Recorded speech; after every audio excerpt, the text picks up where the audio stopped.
Good evening, everyone, and welcome to the Edward T. Berry Ice Rink, where tonight UMass Boston and Connecticut College will close out their non-conference schedules for the 2019-20 season.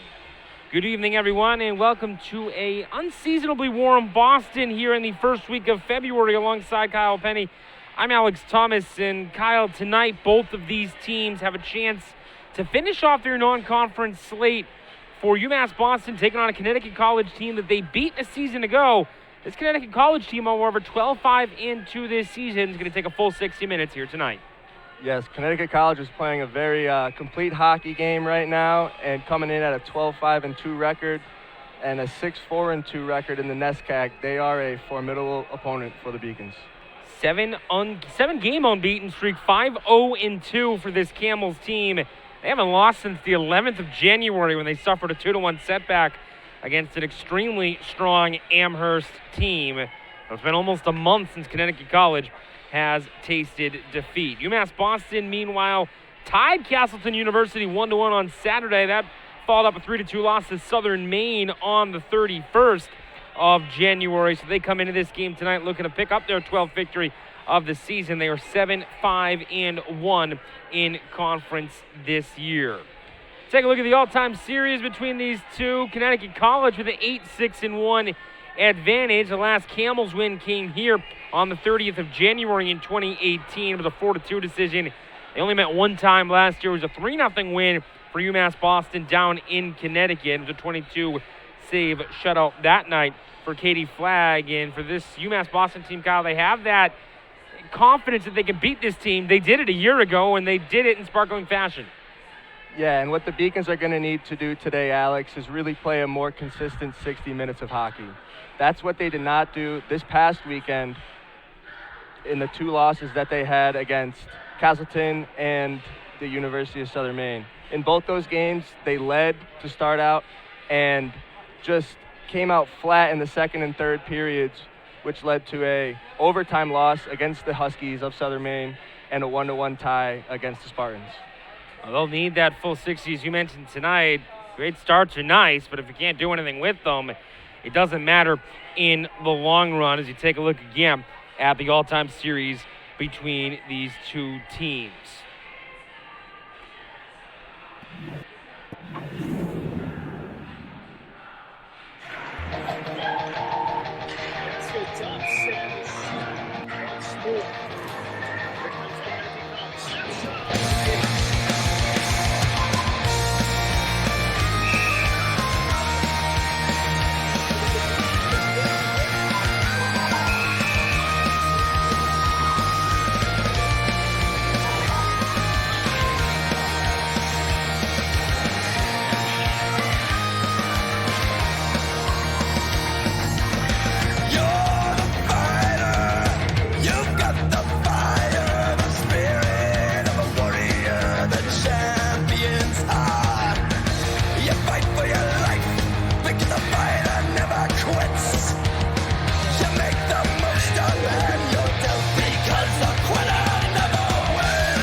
There's a look back at that 2018 meeting, the last time that these two teams met here in this building. Let's take a look at the team statistics, and the big one that really stands out is that goals per game. Connecticut College, Kyle, 2.95. UMass Boston, right now under 2.5 per game, 2.43. The goals against average, relatively similar, 1.88 for UMass Boston, 1.4 for the Camels. Yeah, and that scoring starts with number 16, Erin Dillon. So far in the year, she has 11 goals and 13 assists, leading these Camels with 24 points, and she's going to be a big factor that the Beacons need to shut down if they look to win this game. UMass Boston's got a good power play, as you can see here, 18.9%, but it'll be a tough task tonight. This is a Camels team that is killing off 93.2% of the penalties that they take, a sensational number this late in the season for any team. Yes, Hannah McDougall leads that Beacons power play with 3 power play goals, and they're also anchored on the back end by that 2 heavy shots of Jane Andrill and Brie Colucci. They're going to need those shots to the point to get through tonight if they hope to find a little bit of success on the power play. Here's a look at the individual leaders, and you mentioned it, Kyle. Erin Dillon, 11 goals, 13 helpers, 24 points. She is tied for 22nd in Division III among points per game. So she's going to be the player on the Connecticut College side. But if you look on the UMass Boston side, this is a pretty well-distributed offense. Yeah, and I'm going to start with the 2 juniors on the first line, not the starting line tonight, but number 26, Kelsey Ryan, and number 16, Katie Leffler. These 2 juniors are very good skating, and they like to push the puck up, move with tempo, and as you can see, Kelsey Ryan with 12 points, Leffler leads the team with 17 points. They're going to need to have a really good game in order for the Beacons to put a couple pucks in the back of the net. That's big for the Beacons as well, as they'll get Kelsey Ryan in the lineup here tonight. Let's take a look at your starting goaltenders. For UMass Boston, it'll be Katie Flagg, is going to make her 21st start of the season, 22nd appearance. She is 11-8-2 with a .942 save percentage, 5 shutouts on the season, and a 183 goals against average. Meanwhile, Kyle, on the Connecticut College side, it is Abby Wazorek who gets to go tonight, making her 3rd start of the year. She's a perfect 2-0-0, 1 shutout, and a sparkling .987 save percentage for the freshman. Perhaps tonight against a player that doesn't have a lot of experience at the collegiate level, a chance here for the Beacons to get to her early. Definitely. If I'm the Beacons, I want to get as many pucks to the net as possible in the first period. Really test Wazorek and see if she can stand up to that .987 save percentage that she's boasting right now. It'll be very interesting to see how she handles this one here tonight on the road. Let's take a look at tonight's player to watch, Kelsey Ryan. You mentioned her, Kyle, earlier in our open. She had an assist and finished +2 in the win last year against the Camels, and has a goal and 2 assists in her last 3 games. Yes, that 1 goal that she scored was a pretty goal coming out of the corner, 1-on-4 against the Castleton Spartans. She was taken out of that game for risk of injury, but the Beacons get her back in the lineup tonight, and they are very happy to have her back. We will take a break, national anthem and starting lineups, but first, the Beacons introduce themselves prior to puck drop. Hannah McDougall, freshman forward, Dartmouth, Mass. Ellie Palliers, sophomore forward, Powell, Ohio. Kaylee Kozik, sophomore forward, Wexford, Pennsylvania. Addie Buddington, freshman defenseman, Chicago, Illinois. Jane Andrill, junior defenseman, Madison, Wisconsin. Katie Flagg, senior goalie, UMass. UMass is very public service focused, and it piqued my interest, and I started doing more research on it. I'm very focused on what can I do to make the world around me a better place. My name is Lydia Grasso. I'm a junior at UMass Boston studying sociology and minoring in human rights. Because I won the Chancellor Scholarship at UMass, it allowed me to go to Cambodia. I was working at the Sinuc Hospital Center of Hope. I was in the place of something horrible that had happened. I could either go home and kind of forget about that experience and kind of block it out, or I could do something so that things like that never happened again. UMass provides me with opportunities that I wouldn't get anywhere else and gives me a global perspective in a public setting. I definitely transformed at UMass. Welcome back to the Edward T. Berry Ice Rink. Let's take a look at the starting lineup tonight for the visitors, Connecticut College. From left to right on the top line, it'll be Melanie Concup, Melissa Alexander, and Camille Phelan. Defensively, it'll be Samantha Hunt and Lauren Helm. And we mentioned Wazorek, the starting goaltender, here tonight. Lauren Helm leading that first line in points as listed as a forward here on the stat sheet, but she will be playing defense tonight. I don't know if that's a miscommunication, but Camels are going to look for her to get going to start some early offense for them. Here's a look at the keys to the game, and you mentioned it. You got a key out on Erin Dillon, who's been so good for this Connecticut College team. They're also going to need Flag to bring her A game tonight. She's faced 40-plus shots in every game against the NESCAC this season. Yeah, well, Katie Flag bringing her A game isn't something usually worried about, as you can see with her team leading 5 shutouts and career Beacons leading 5 shutouts as well. We are underway. UMass Boston in the white uniforms, traveling from left to right across your screen. Connecticut College in those dark blue uniforms will go from right to left here on this Tuesday night, and is quickly sent in to the UMass Boston zone. Phelan, the Medfield native, 4 goals in her freshman campaign, 8 points to start her collegiate career. Up across center, this one dumped in by the Beacons.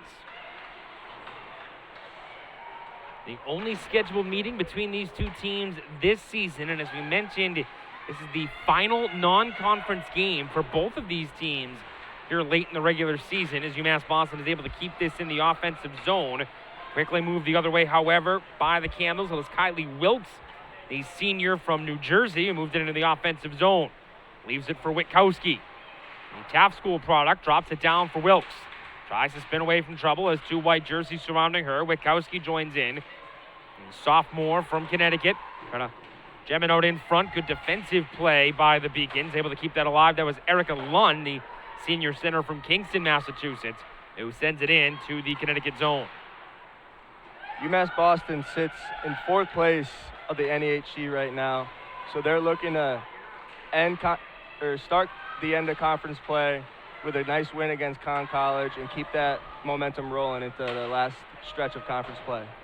And we'll start that last stretch on Saturday when they will host Plymouth State here at 4 p.m.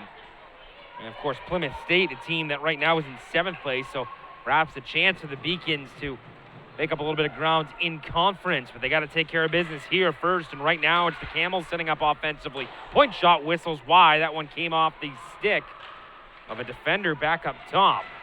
This is moved up ahead and sent down the ice. That was Caitlin Wilkin, number 21, who took that shot. Initially expected to not play tonight, but Wilkin, a late addition to the Camel lineup. Chipped up ahead to the line, but not out by the Beacons. Second opportunity bounces off a couple of bodies, last touching Phelan, and will come out towards center. This is chipped into the Connecticut College zone, chasing after it, but this is going to be icing, as it was Mia Sacco going in there for the Beacons. Here we take a look at head coach Dom Losey. This is her second full season with the Beacons. Graduated Bowdoin College in 2012, and she's really done a good job with all the injuries that she's had to deal with this year. Also served as a captain her senior year while playing, and that's one of the things that a lot of the coaches, we started to see now, a lot of younger coaches, Kyle, take over jobs, relate to the new era of players.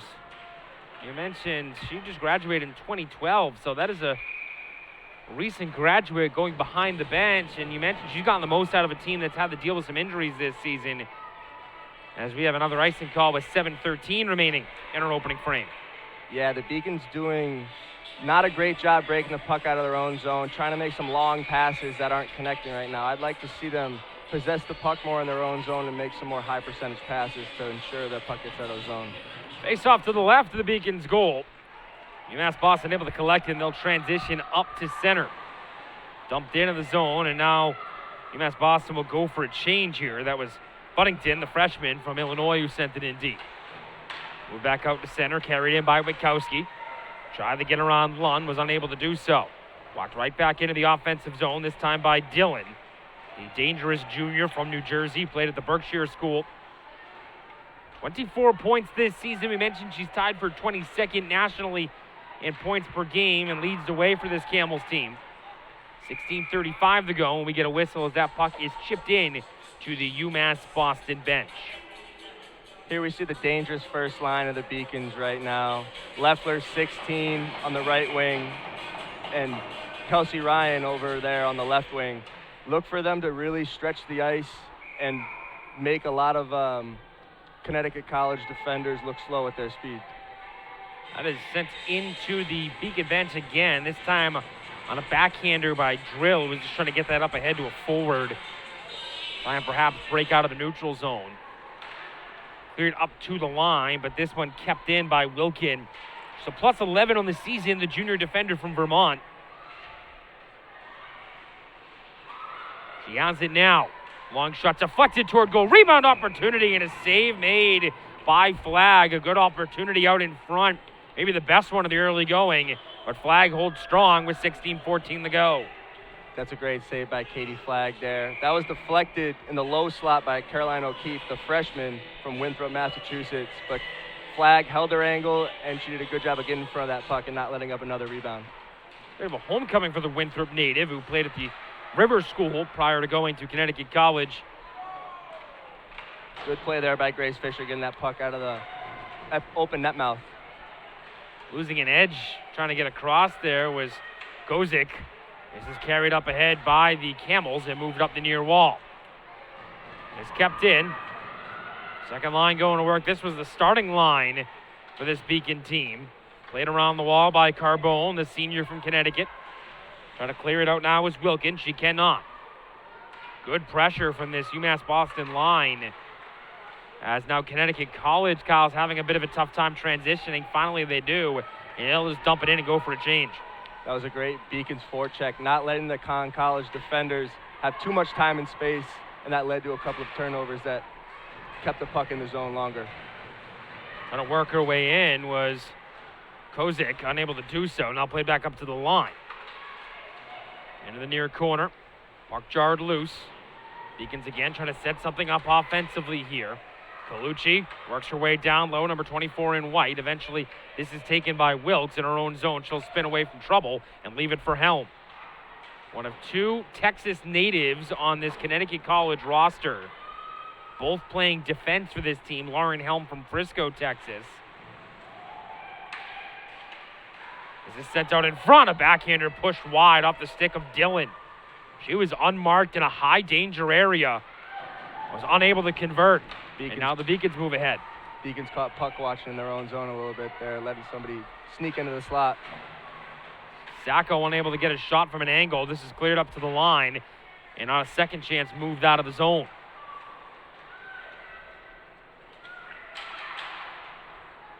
Liston moved it up ahead for Connecticut College, and now we will get a whistle with 14:14 remaining in this opening period. I really like the way the Beacons are back forechecking right now, but here we take a look at Kristen Steele. She is in her 19th season with the Connecticut College Camels. NESCAC Coach of the Year in 2014. So she knows what she's doing. She's had a lot of success in the NESCAC, which is a tough hockey conference.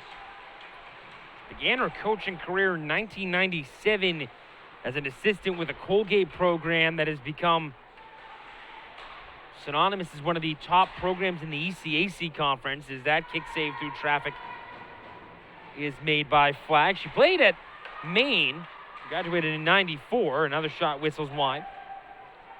Beacons forwards are giving these Connecticut College defense too much time and space up top, letting them fire away. Drop back to the point, another shot, this one blocked. It was the senior Ellie Branca looking for her first goal of the season, couldn't get it through traffic. Carried up ahead now. Leffler, the Florida native, will send it in deep. Looking for her 10th goal of the season. 17 points leads the team. Dumped into the Beacon zone, quickly trying to transition up the ice as the Camels make a change. D-to-D pass, Wilkin for Carbone. Carried up ahead by Conca. In her skates, Conca, another opportunity to save made by Flagg. Melissa Alexander at the doorstep. Couldn't get it cleanly, but got enough on it to test Flagg, who was up to the task here early in this hockey game. Katie Flagg just looked so confident. She never really panics. She was tracking that puck the whole way through some skates and was in the right position to make a easy save and not let up a big rebound in the slot. 3 saves already for Flagg in this game as Connecticut College with a 3-0 advantage in shots thus far. So early in this game, we haven't seen the transition game that maybe the Beacons would have liked to have early in the contest. Kyle, Connecticut College doing a good job here defensively clogging up the lanes. They are, but I do like the way the Beacons are forechecking. They're giving the College defensemen not a lot of time and space to make decisions, and that's led to some turnovers in their own zone. That turnover is blasted wide by Samantha Hunt, the Minnesota native. Camels able to stay on it in the offensive zone. That's Witkowski. Drops it across to the far side. It's Hunt once again. 2 points in the season, both of them helpers. Comes back up top. Hunt looking. She'll send it down low out of the reach of the senior Wilkes. Played back up along the near wall. Beacons will clear. It gets as far as center before it falls back onto the stick of Hunt. Quickly up ahead. O'Keefe will chip it into the offensive zone. 4 new skaters coming on for Connecticut College as O'Keefe does a good job to keep possession alive. Now a turnover on the wall and a shot rolled off the shoulder of Flagg and will come up the near side and is cleared out of the zone. Once again, Katie Flagg on her angles in the right position to make that save. Just using the blocker to deflect it towards the boards, not letting up any big rebounds. Drills pass up ahead for Nolan, misses the mark. Held by Erin Healy. Up ahead, that's out of the reach of Secco and in behind the Beacons goal. Quickly trying to transition up the ice, nearly turned over. That would have been dangerous. Conca, the freshman who has 6 goals, would have been home free, but she just couldn't handle that intercept with 9 minutes gone by here in this opening period. Still scoreless, but Connecticut College with a 5-0 advantage in shots and pressuring here in the O-zone. Out of the reach of Conca, the New Jersey native. Now the play around the wall. Conca's got it now. 3 white jerseys surround her. Back to the point. Wilkin sends it out in front. Trying to get a shot away was Alexander. She's got it now along the near wall. Puck protects and plays it up for Wilkin. Carbone. Long fluttering shot. That's gloved down by Flagg. We will get a whistle with 10:27 to go as Connecticut College now with the first 6 shots of the hockey game and threatening. You see on your screen, freshman goaltender Abby Wazorek. Childhood friends with another freshman on the Beacons, number 18, Addie Buddington. They were looking forward to this game because, you know, it's always good to play your friend, and nothing better than being far away and still having that opportunity. Camels with it now in the O-zone, and that adds a nice fun element to this game, having that personal rivalry, so to speak. So the Camels continue to set things up in the offensive zone, working away around as Wilkes as the top line goes to work again. Witkowski's got it now on the near wall. Lost the handle on it. Coming in to support is Wilkes, the center on this line. Erin Dillon, we mentioned the junior, 11 goals in the season. She patrols the slot, but it's turned over, and the Beacons will clear it up toward the blue line, but are unable to navigate it out of the zone. Leffler could not clear. Top line for the Camels continues to apply pressure. Dillon. Puck is loose in the corner. This has been 3 solid minutes of offensive zone time for the Connecticut College Camels. Beacons having a very tough time as they get it out now, but only just past the red line. That was extended offensive zone time that the Beacons really need to cut down on if they look to have success in this game. Sydney Jones chasing. That is dumped into the offensive zone by Leffler.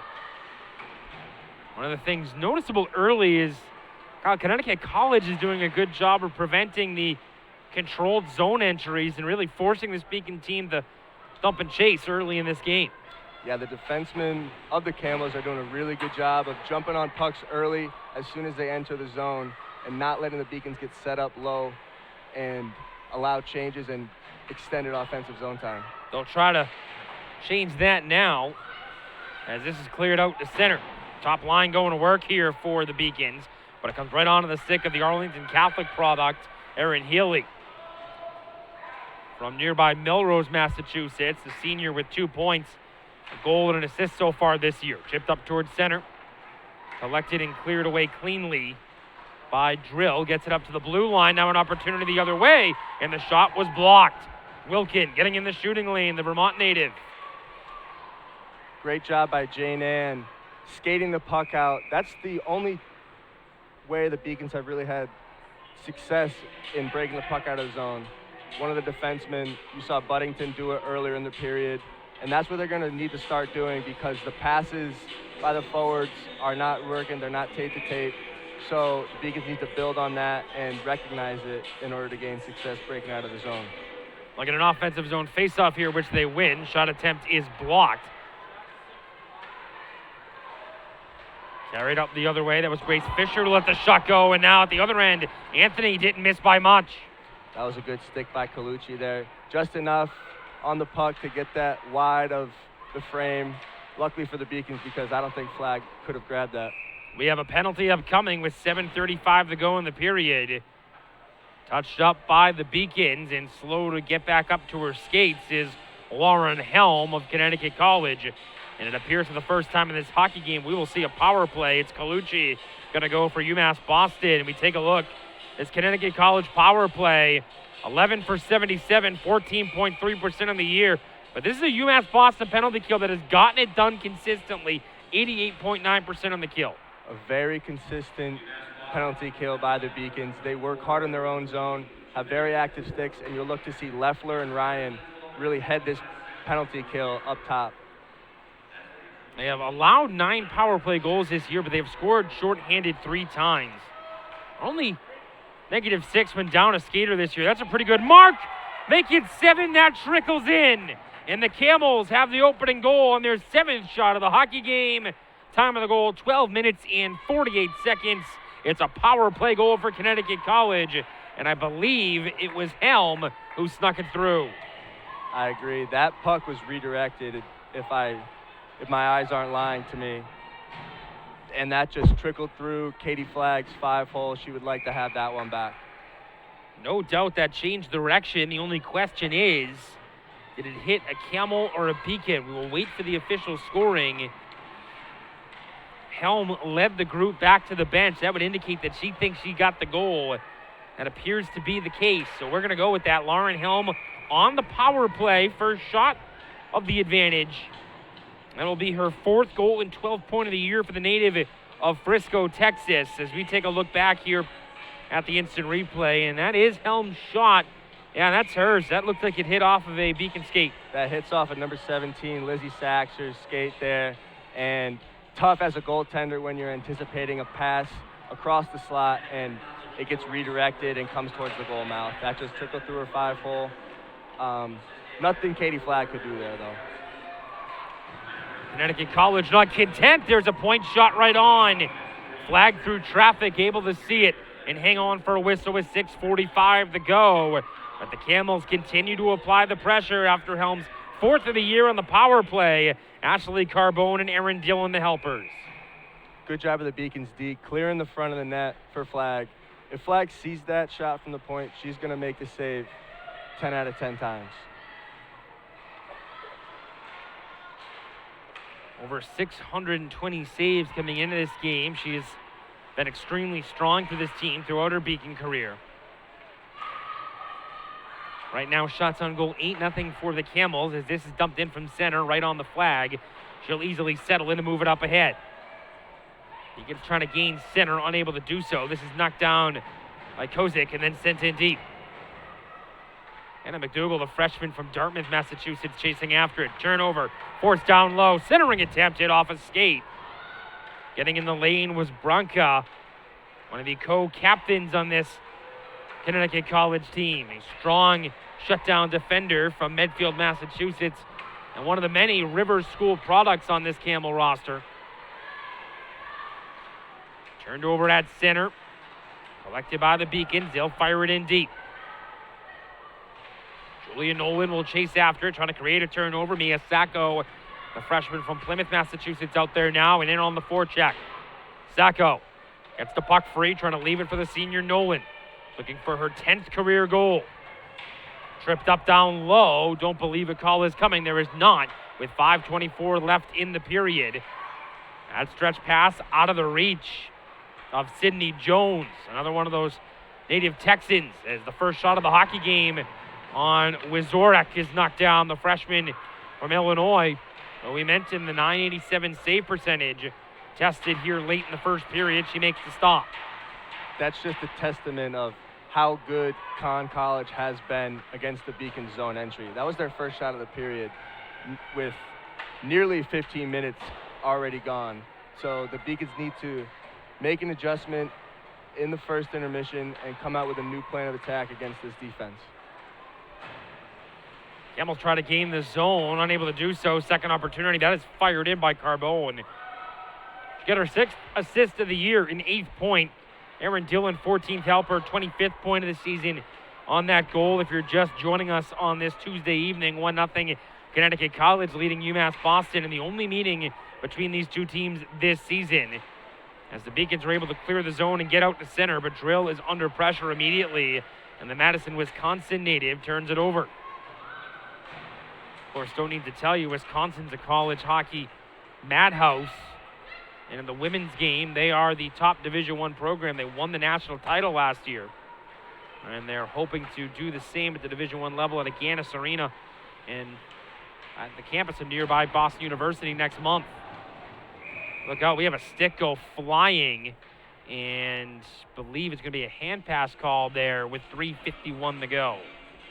Yeah, Conn College player, that's number 16, Erin Dillon, so the dangerous goal scorer. Good thing for the Beacons when she's without a stick and she gets called for the hand pass. Face-off will come to the neutral zone, far side in front of the UMass Boston bench.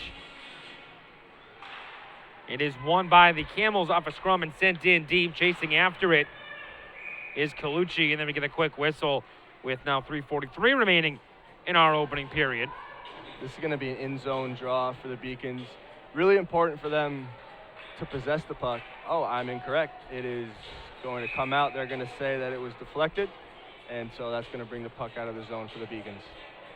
We'll do the face-off once again right in front of the Beacon bench. It is one off the draw by Dillon, who will walk into the O-zone, try to find Witkowski. Couldn't do it with just over 3.5 to go. Dillon's got it now. She'll try to play it back to the point. Instead, it comes to Witkowski. Erin Healy is set up at the point. Shot from an angle off the side of the net. That came off the stick of Dillon. Collected by Witkowski. Sends it down for Wilkes. She watches on her backhand, then plays it back up to the point for Bronca. Quickly D-to-D for Healy. She spins away from trouble. Healy. D-to-D pass on her backhand for Bronca. A weak shot attempt is blocked by Colucci. Tries to clear it. Was stripped by Witkowski. And the Camels will continue to set up. Clear to the line, and then that's going to hop over the stick of Bronca and come all the way down the ice. Collected by Healy quickly off the wall, trying to catch Wilkes in stride, unable to do so, but icing waved off, clipped the body on the way down the ice. That'll allow Connecticut College to make a change. Beacons clear it out to center. That's as far as they'll get. Turnover. Trying to move the puck in deep is Nolan, and then shot right on from an angle. That was Anna Keogh, the Hingham native, looking for her third career goal. But Wizorek will hang on with 2:37 to go in our opening period. Good job from Wizorek there, not letting up a rebound to the slot. Kehoe had Nolan streaking down with nobody on her. Great job not letting the Beacons get a second chance opportunity. That shot from the point grazed off of a Camel and goes into the corner. And it might seem like, Kyle, for a goaltender, you only face 2 shots, but that could be difficult because they come down and get a sustained run here. You're all of a sudden coming into the game without seeing much action. Some goalies prefer to have a barrage of shots. Yeah, sometimes as a goaltender not facing a lot of rubber, you can become checked out of the game, but Wizorek has done a great job of being mentally focused and being ready for the opportunities that the Beacons have presented her with. Shots 9-2 right now with 1:55 to go in our opening period. Camels leading it by a score of 1-0 on a power play goal by Lauren Helm at 12:48 of the first period. That point shot is deflected wide and then losing an edge going into the corner. Beacons forwards are coming out of the zone too early, not giving the defense anything to breakout 2, and the defense are just forced to chip it into the neutral zone, and it's getting collected easy. And here's a chance by Connecticut College in the slot, goes wide. O'Keefe, the freshman from Winthrop, looking for one. Unable to connect on it, she pushes it wide, but they will continue to go to work in the O-zone. Carbone sends it in deep. Camels making some changes, nearly turned over in the slot. That would have been a dangerous look for Catherine Lawrence. Lucky breakout from the Beacons. Beacons do get it into the O-zone, but it's turned over and flung out to center, and they will come in offside with just 64 seconds left in this opening period. Yeah, Ryan on the far side there.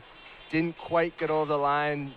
Falieres was coming in with speed. That could have led to a great chance for the Beacons, but it's a neutral zone draw. Hopefully they can get it deep and set something up with a minute 4 remaining in this period. Falieres, the sophomore from Columbus, the starting center this evening. As we have 56 seconds left here in this opening period, as the Beacons will collect it inside of their own zone. It is Colucci. She'll leave it behind her own goal. That is where the UMass Boston attack will start. Quickly up ahead, McDougal. Had it knocked away, and that's going to go off the banner behind the Connecticut College bench with 41.5 ticks remaining in this period, and we will get a whistle. You see Dom Losey stick with this starting line of Falieres, Kozik, and McDougal. It's number 7, sophomore Ellie Falieres, has dealt with a shoulder injury and missed all of the 2019 games for the Beacons, so she's newly back, and they have welcomed her back with all the injuries that they have. 4 points in the year in just 11 games. You mentioned she's battled injury. It's tough when you start a season relatively late compared to your teammates. It can be difficult to get back into it. And we're going to have a penalty here with 16.9 seconds to go. And it is going to be an interference call that's going to come up against the Beacons. And for the second time, the Camels going to go to the power play. That's where they had the icebreaker early in the frame. They'll get another one here. And it's going to be Colucci again, who will take her second penalty of the night. Yeah, that's Bree Colucci's 8th penalty of the year, coming in with 6, and that's her second of this game, this first period. Beacons need to kill this off to stop the Connecticut College team from going into the second period with all the momentum. Nearly tipped home by Kanka, looking for her 7th goal of the season. This is played up to the point. Another deflection wide by Kanka. Rebound side of the net, trying to tuck it home was Phelan. She could not. It is cleared down the ice, and that will do it for an opening 20 minutes that sees Connecticut College outshoot UMass Boston 10-2 and get the only goal on the power play, 4th of the year, from Lauren Helm at 12:48 of the period. This is the first period we talked about needing a full 60 minutes from this Beacon team. The first 20 do not go their way as Connecticut College does what they need to do, Kyle. But looking here through this first 20 minutes, perfect road period for Connecticut College, but how do the Beacons turn this around here in the second period? Yeah, as you said, Alex, that period was all Connecticut College. They had the majority of the offensive zone time. The Beacons weren't able to set up in the offensive zone with any sustained offensive zone time of their own. And in the game of hockey, it's hard to score if you're never in the offensive zone. So the Connecticut College Camels did a really good job of coming in, knowing what the Beacons were going to do on their zone entries, in their breakout, and they defended it really well. So if I'm Coach Losey, I'm going into this first intermission talking to my team about, hey, we need to do something different. I liked when they skated the puck out. Jane Ann had a lot of success. Freshman Addie Buddington had a lot of success skating the puck out. So I believe that Dom Losey will encourage her team and her defensemen to do more. Well, we'll see how they come out of the locker room in the second period. Duxbury High has been one of the prominent local public schools in the Massachusetts area at hockey and lacrosse. Julia Nolan from Duxbury, Massachusetts, has played at Lake Placid Rink, Fenway Park, and TD Garden, where she won 2 state titles. What do those memories mean to her? Here from the Beacon, Julia Nolan.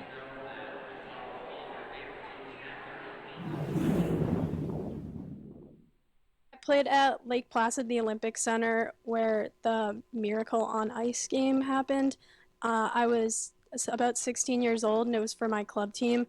And it was just a really cool experience to be able to play on such a famous ice. Like, you see it in the movie that everyone has seen.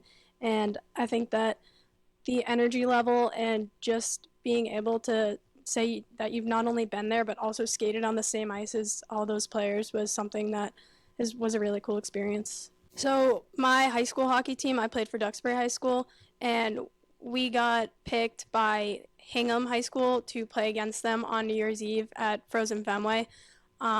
So we ended up winning the game, but it was also a really cool experience, and I also got to play with my sister was on the team, so playing with her made it so much better. Just getting to share that moment with a family member and winning the game definitely was the cherry on top. It was cool to be able to play a different sport where I had been to Fenway Park to watch baseball games, so it was like a whole new experience. So it was a really cold day. It was New Year's Eve. I think it was like 10 degrees. So most of our families were actually up in one of the big boxes. So they were up really high, like watching down, which I assume must have been really cool for them. But we got dressed. Our locker room was the backside of the Red Sox dugout, so that was definitely really cool too. My freshman and sophomore year of high school, my high school team made it to the state championship, which are always at the TD Garden. So that was definitely crazy because I've been playing since I was 2. It's been my life ever since I can remember.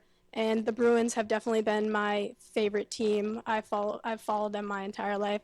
So getting to play where they played for such for a title game was a crazy experience. And the rink was very hot, which was something I didn't expect, but it was the energy level was just through the roof. It was crazy. And just getting to lining up for a face-off and looking up and seeing your family in the stands of the TD Garden was just something I'll never forget.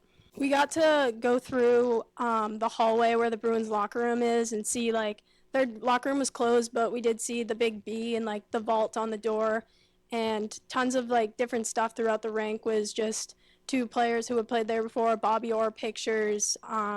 There was a Tim Thomas mural, so things like that. It was just really cool, and I think it really set the tone for us to go play a game and play for something bigger than ourselves, because it was such a big stage to play on. I think that these are the memories that I'll cherish these memories forever. They're some of the greatest memories I have to this date, and I think that for as long as I live, they will always remain that way. Hockey is something that has been special to me ever since I can remember. So just being able to share that with my family and my teammates throughout high school and college here, it's just, you can't replace those kinds of memories. Welcome back to the Edward T. Barry Ice Rink here in Boston, Massachusetts. Once again, your score, Connecticut College 1, UMass Boston nothing after 1. Lauren Helm, the only goal of 4th of the season on the power play at 12:48. Ashley Carbone getting the first assist. The second assist has now been changed to Natalie Witkowski. It was initially awarded on the goal to Erin Dillon. So that is now going to read Helm from Carbone and Witkowski on the power play. The first period intermission stats are brought to you by PS Gourmet Coffee. With 3 locations in the Boston area, PS Gourmet offers over 100 flavors of coffee, with each made with fresh brewed coffee. Home of the bucket, PS Gourmet Coffee. And Kyle, here through 1 period of play, the big one that sticks out is the 10-2 in shots in favor of Connecticut College. And we talked about it going into the break. They just have the better of it there in period 1. Yeah, the Camels did a really good job of knowing what the Beacons were going to do on their breakout and with their zone entry, and they really had a good amount of success shooting from their points in the offensive zone. So I'm going to look for the Beacons forwards to limit that space and being able to crash on the points harder to limit those shots in the second period. Face-offs relatively even. Beacons winning 9 out of the 20. The Camels winning 11 out of the 20. UMass Boston has not gone to the power play. Connecticut College technically 1 for 2. They will still have a $1.44 remaining on the advantage when we return for the second period of action. Let's take a look at around Beaconville tonight, Kyle, and I guess this week is women's basketball and men's basketball will both be at Western Connecticut State tomorrow. Men's hockey will be at Johnson and Wales on Friday, and then track and field will have that short commute when they'll take on MIT on Saturday afternoon, but a pretty busy week here, especially with that basketball doubleheader tomorrow. Yes, big 4 points available for the men's hockey team as well. They sit at 6th or 7th in the NEHC, and these 4 points could catapult into a 4th or 5th spot, which would really benefit the Beacons. That time of year where pretty much everybody's already playing playoff hockey, trying to get that positioning, playoff spots, home ice, whatever it may be. The women's hockey team had a matchup with Castleton earlier this weekend. It was a 1-1 overtime game. Let's take a look back at that contest from Saturday. Fisher, who will send it in behind the net. Erica run with it. On the Beacon, passing on top of Rico Rucci, who gets the shot all the way through, but it's tipped high. There were two. Kaplan with a shot loose along the goal now. Thrill clears it out. Now a little bit of a knuckle puck there. What you wanna do, baby? Where you wanna go? I'll take you to the moon, baby. I'll take you to the club. I treat you like a real lady, no matter where you go. Just give me some time, baby. Cause you know, even when we're apart, I know my heart is still there with you. 5 more hours till the night is ours, and I'll be back with you. This right here is my type of party. 5 more hours, we just getting started. This right here is my type of party. 5 more hours, we just getting started. 5 more hours, we just getting started.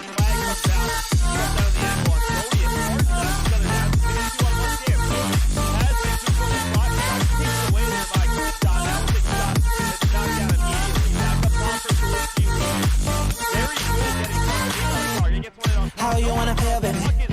What you wanna know? Just pour another drink, baby. Come on, pour a little more.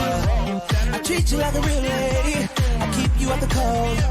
I give you all my time, baby. You know, even when we're apart, I know my heart is still there with you. 5 more hours till the night is ours, and I'll be back with you. This is, yes. 1-0 your score. Welcome back. Relatively quiet night tonight on this Tuesday evening around the NEHC. There's one game to update you on: Middlebury College and Norwich at the end of 1. The score of that game is 0-0.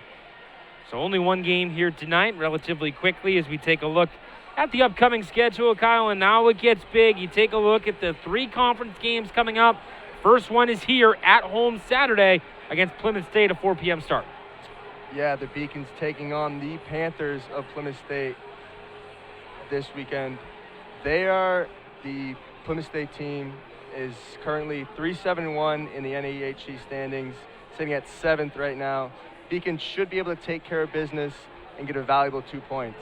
And then you take a look at that game on Valentine's Day next Friday night at 7 p.m. Number 7 Norwich, who is 15-4-1 overall, and they are at the top of the conference with a 12-0-0 record. UMass Boston just right now is sitting 9 points behind them, so an opportunity maybe to jump up a little bit before the next day they visit New England College. Yes, and last year the Beacons were the only team in the NEHC to hand Norwich a loss, so hopefully they can continue to have that confidence. They did fall to Norwich at home here in the Edward T. Berry Ice Arena, but they know in the back of their minds that they have beaten Norwich in the past, and that should give them confidence going into that game. They can go a long way, especially in this sport where any given night anybody can beat anybody.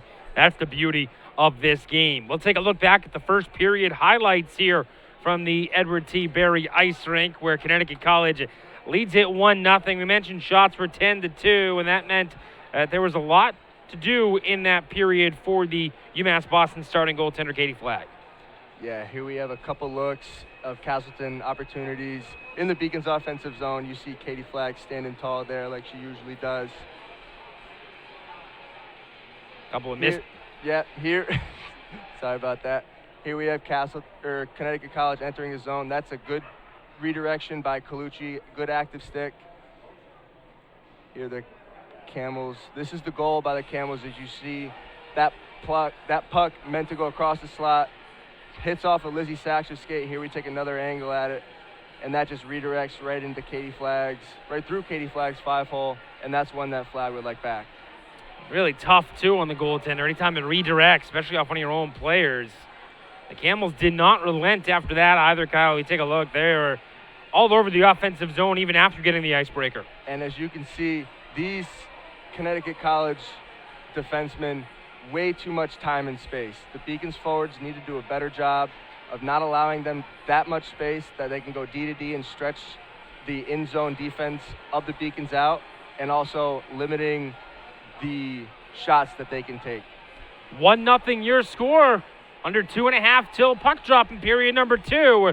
We'll take a break, come right back in. Middle period comes at you next from Boston.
UMass is very public service focused, and it piqued my interest, and I started doing more research on it.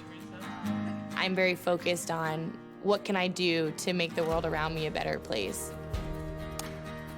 My name is Lydia Grasso. I'm a junior at UMass Boston studying sociology and minoring in human rights. Because I won the Chancellor's Scholarship at UMass, it allowed me to go to Cambodia. I was working at the Sihanouk Hospital Center of Hope. I was in the place of something horrible that had happened. I could either go home and kind of forget about that experience and kind of block it out, or I could do something so that things like that never happened again.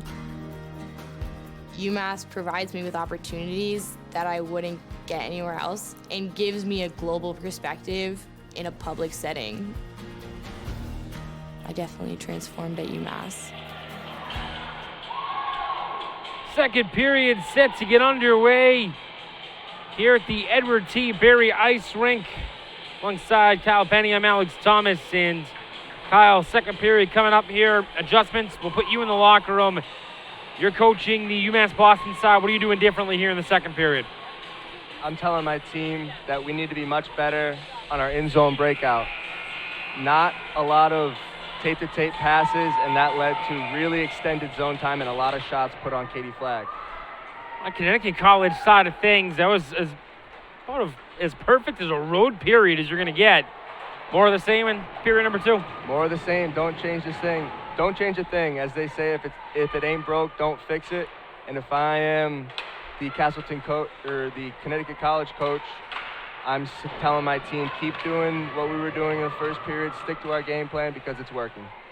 They're on the power play for the second time in this hockey game. Played back up to the point. There's Erin Healy and Ellie Branca playing catch with it along the perimeter. Branca try to slap it down low. That hit off of the freshman Hannah McDougall and comes along the near wall. Conca collects it, plays it up for Erin Healy, looking for a shooting lane, doesn't have it. Now Conca through traffic, shot is blocked and cleared down the length of the ice with 55 seconds to go on the power play. Jane Andrill right in front of Katie Flagg there. Great shot block, sacrificing the body, and that luckily that falls right at her feet and she's able to send a slap shot down the length of the ice. 41 seconds left on the power play. This is moved up ahead. That is out of the reach of Erin Dillon, who thought she had her 25th point of the season. But we mentioned the scoring change. Natalie Witkowski, 3rd assist, 8th point of the year. Secondary helper on the goal. That opened things up in this game. 4th of the year by Lauren Helm. The only tally we have seen so far tonight, power play goal for Connecticut College. And they are on the power play again. Nearly turned it over. They do now. Collected by Kelsey Ryan, trying to get something going shorthanded with 10 seconds left in the power play, rather. Minute and a half into the frame. This is sent along the wall. Erin Healy's got it now. Plays it up ahead for Witkowski. Quickly now for Dillon. Dillon into the O-zone, trying to split the defense, but it was poked away. Good stick there by Lizzie Saxer. And that's one of those breakout passes that needs to connect if you're the Beacons. They had time and space. They had Leffler and Ryan both with speed through the neutral zone, and that puck ends up on a Connecticut College defender's stick. Dillon will dump it in. Cleared up to the line, not out. Bounced off of a skate of one of the Beacons. It eventually will come out towards center. Recovered and quickly moved back in. Colucci tried to wrap it around the wall. Connecticut College now 1 for 2 on the power play in this hockey game. But it's that one goal that is the difference. 2.5 evaporated here in this second period. On the near wall, sent in deep by Carbone, one of the co-captains on this team. Has an assist here tonight. Primary helper, 6th assist of the season for the Westminster School product from Wallingford, Connecticut. Kept in near side by Hunt. Tried to get it in deep, could not do so. Now moved up ahead. Here comes Leffler trying to get around a defender. That was Helm, but she was able to hold positioning and quickly turned over and moved up the ice by Connecticut College. One thing that these Connecticut College defenders are doing is they're not allowing the Beacons forwards to center the ice. They're doing a really good job of staying in between the dots and forcing those fast skaters like Ryan and Leffler to try to skate around them, and that's not a recipe for success if you're a forward. Clearing attempt, knocked down, turned over, into the slot, shot attempt, and it is fanned on from a high danger area.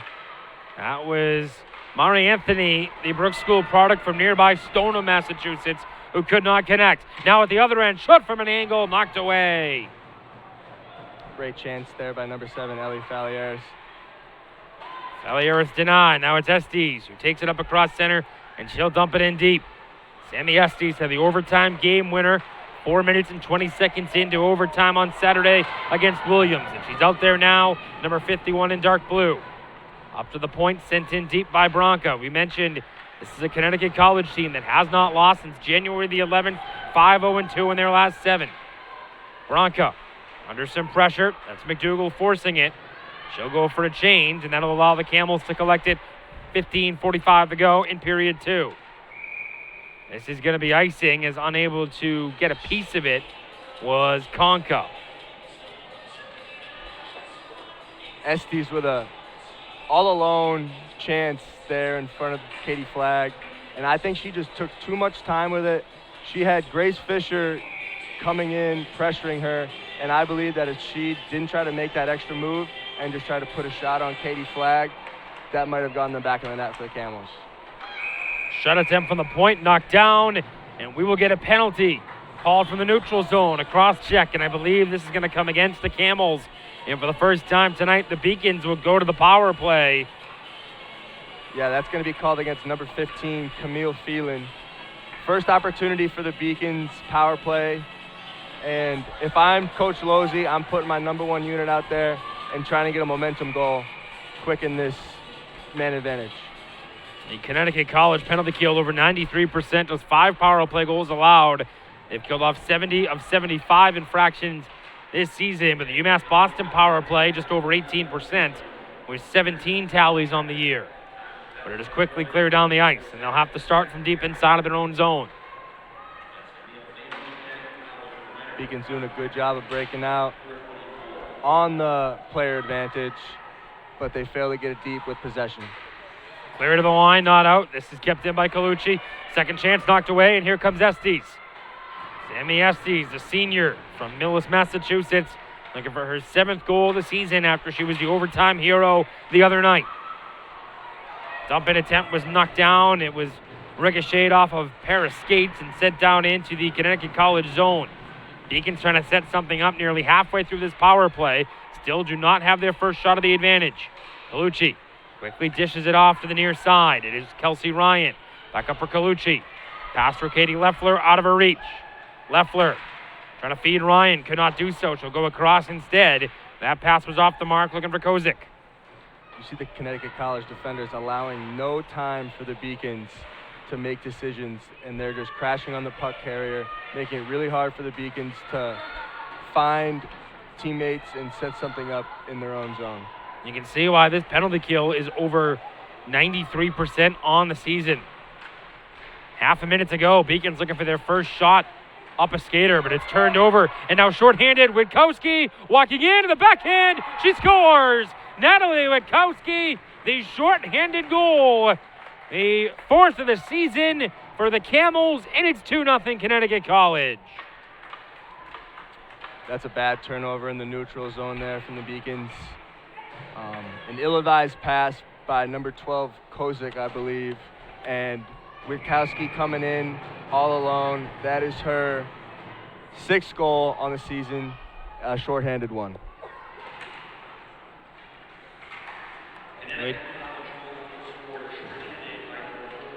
Puck controlled by the Beacons here in their own zone.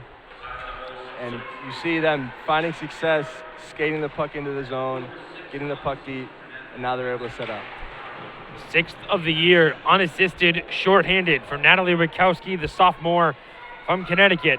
And a goal up a skater, a goal down a skater has the Camels 6.5 into this second period on top by a pair.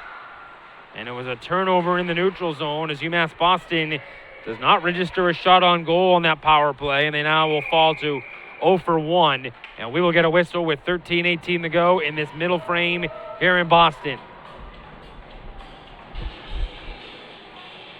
Beacons look flat right now, Alex, and part of it is definitely due to having that power play, having that sniff of momentum, and then the Connecticut College team takes advantage of a bad turnover in the neutral zone and is able to grow their lead to 2 goals. Looking for more. It's Konka. She'll pull up, sends it out in front, looking for a deflection from Alexander, but it misses the mark. Pass from the point by Healy. Out of the reach of Alexander, and then out of the reach of Konka. Trying to dig it free is the freshman Konka. The New Jersey native does. Now it's Alexander, the sophomore. Near side, plays it to the point for Branca. Her shot deflected, and that goes wide. Konka got a piece of it, but sent it wide to the right of the Beacon goal. Good pressure here. That's a great shot by number 10, the senior defenseman, Ellie Branca. Found the lane. Number 10 on the Beacons, Anna Kehoe, was kneeling, trying to get a block shot, and Branca was able to move the puck, move her feet to get a lane to the goal, and Konka, with a good tip, just goes wide. Cleared to the line, but not out. Kept in by Wilkin. Shot attempt by O'Keefe was blocked, but she'll get it right back. Caroline O'Keefe in the slot, turning away. She'll shoot. Misses it wide by a country mile to the right of the goal. Kept in once more by the Camels. It is O'Keefe. Sends it down low. Out in front, looking for a deflection from Anthony. Missed the mark. Pinching in is Carbone. She'll keep it alive. Excellent pressure here by the Camels. Chasing after it is O'Keefe. Looking out in front for Anthony. Hit off a skate.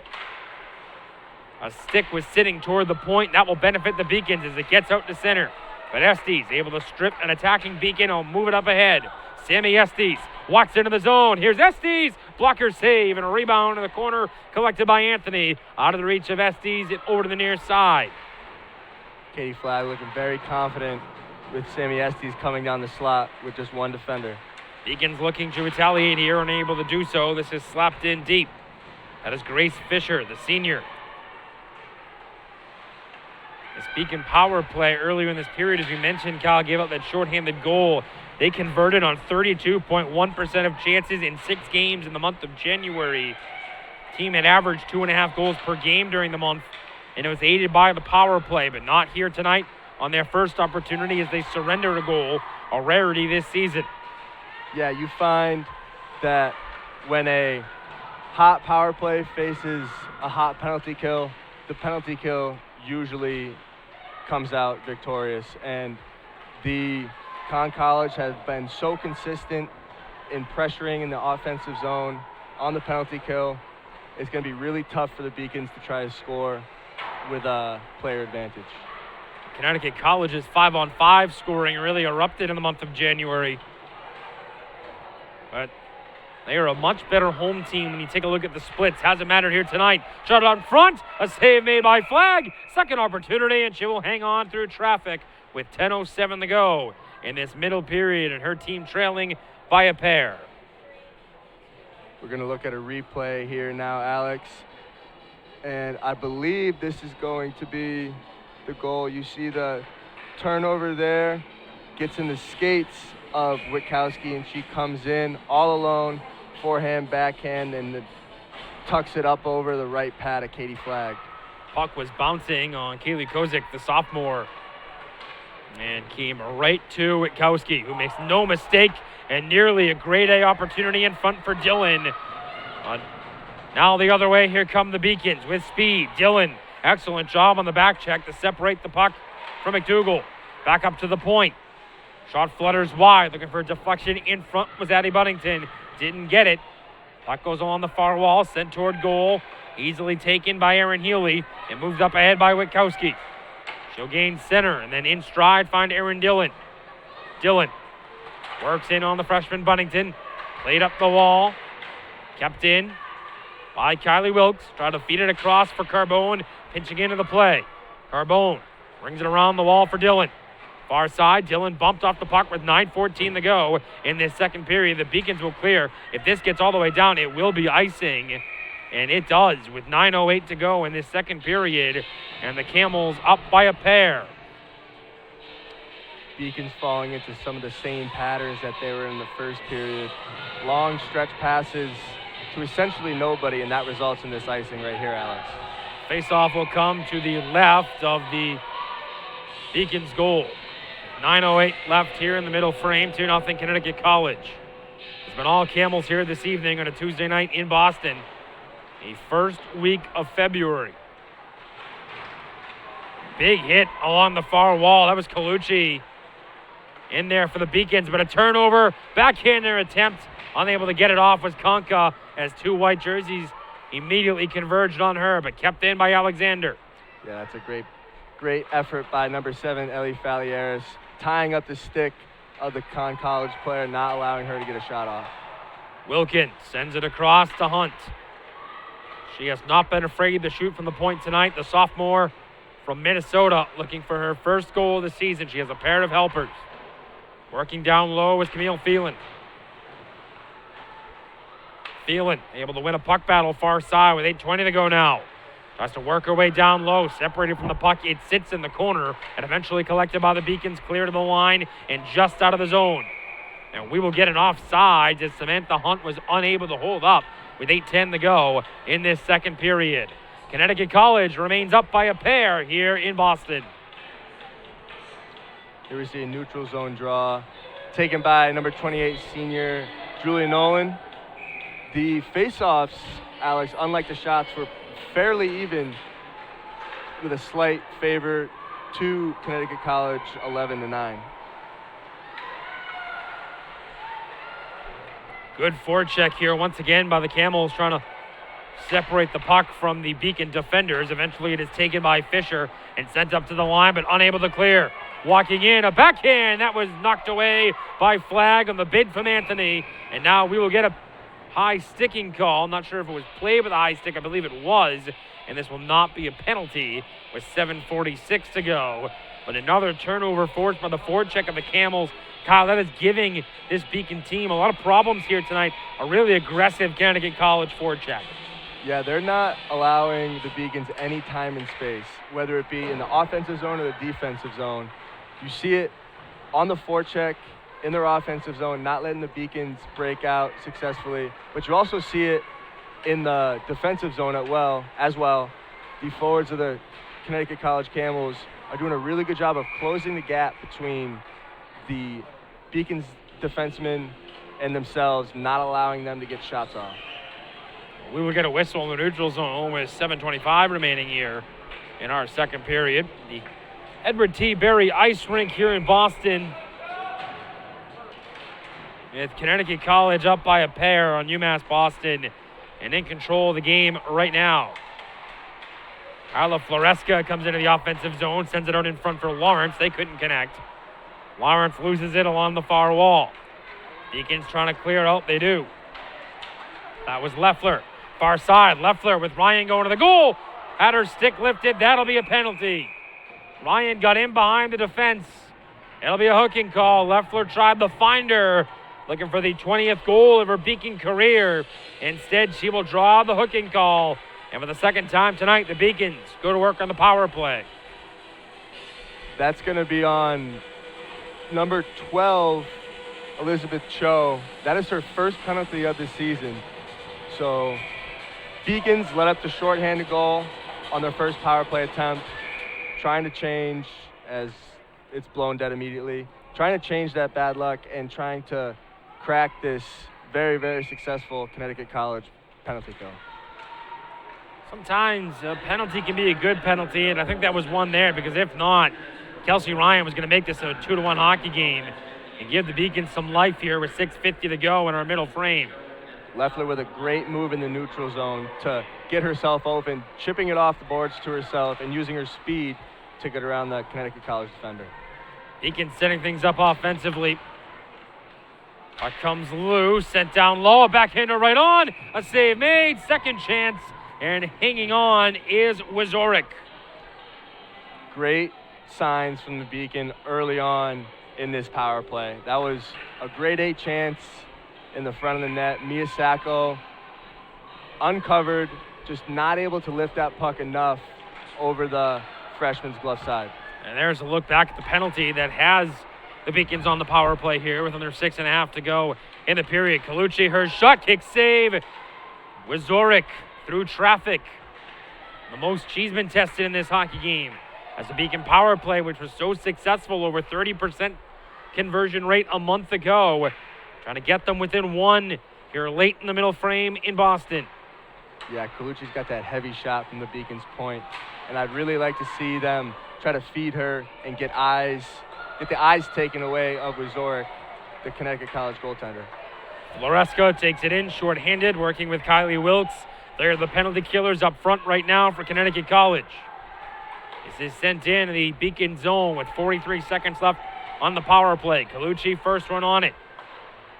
4 fresh penalty killers onto the ice for the Camels as the UMass Boston power play looks to go to work in the neutral zone. They'll send this one in deep.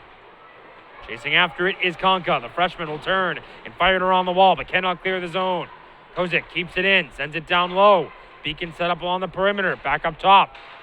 Drill gives it on near side, out in front, a deflection that is pushed wide. Came off the stick of Leffler on the redirection in the slot.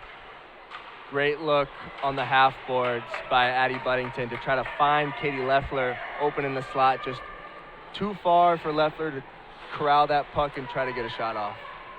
Penalty is over. The Beacons 0 for 2, but a much stronger second power play look with under 5 to go now in our second period. They trail it by a pair. Feed into the slot intended for Konka, but misses the mark. And now the Beacons will come the other way, trying to get something going offensively off the transition.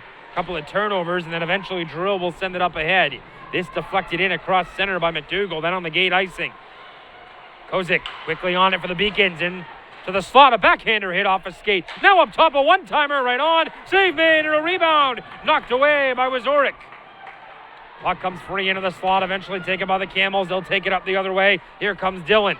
Dillon works her way around a defender. That's Grace Fisher. Dillon's got it now. Looking for a passing lane in front for Witkowski. Hit off a skate. The Beacons the other way now. Back and forth they go. Trading chances here late in the second period. Sent in by Fisher. She'll chase after it. Takes a bump.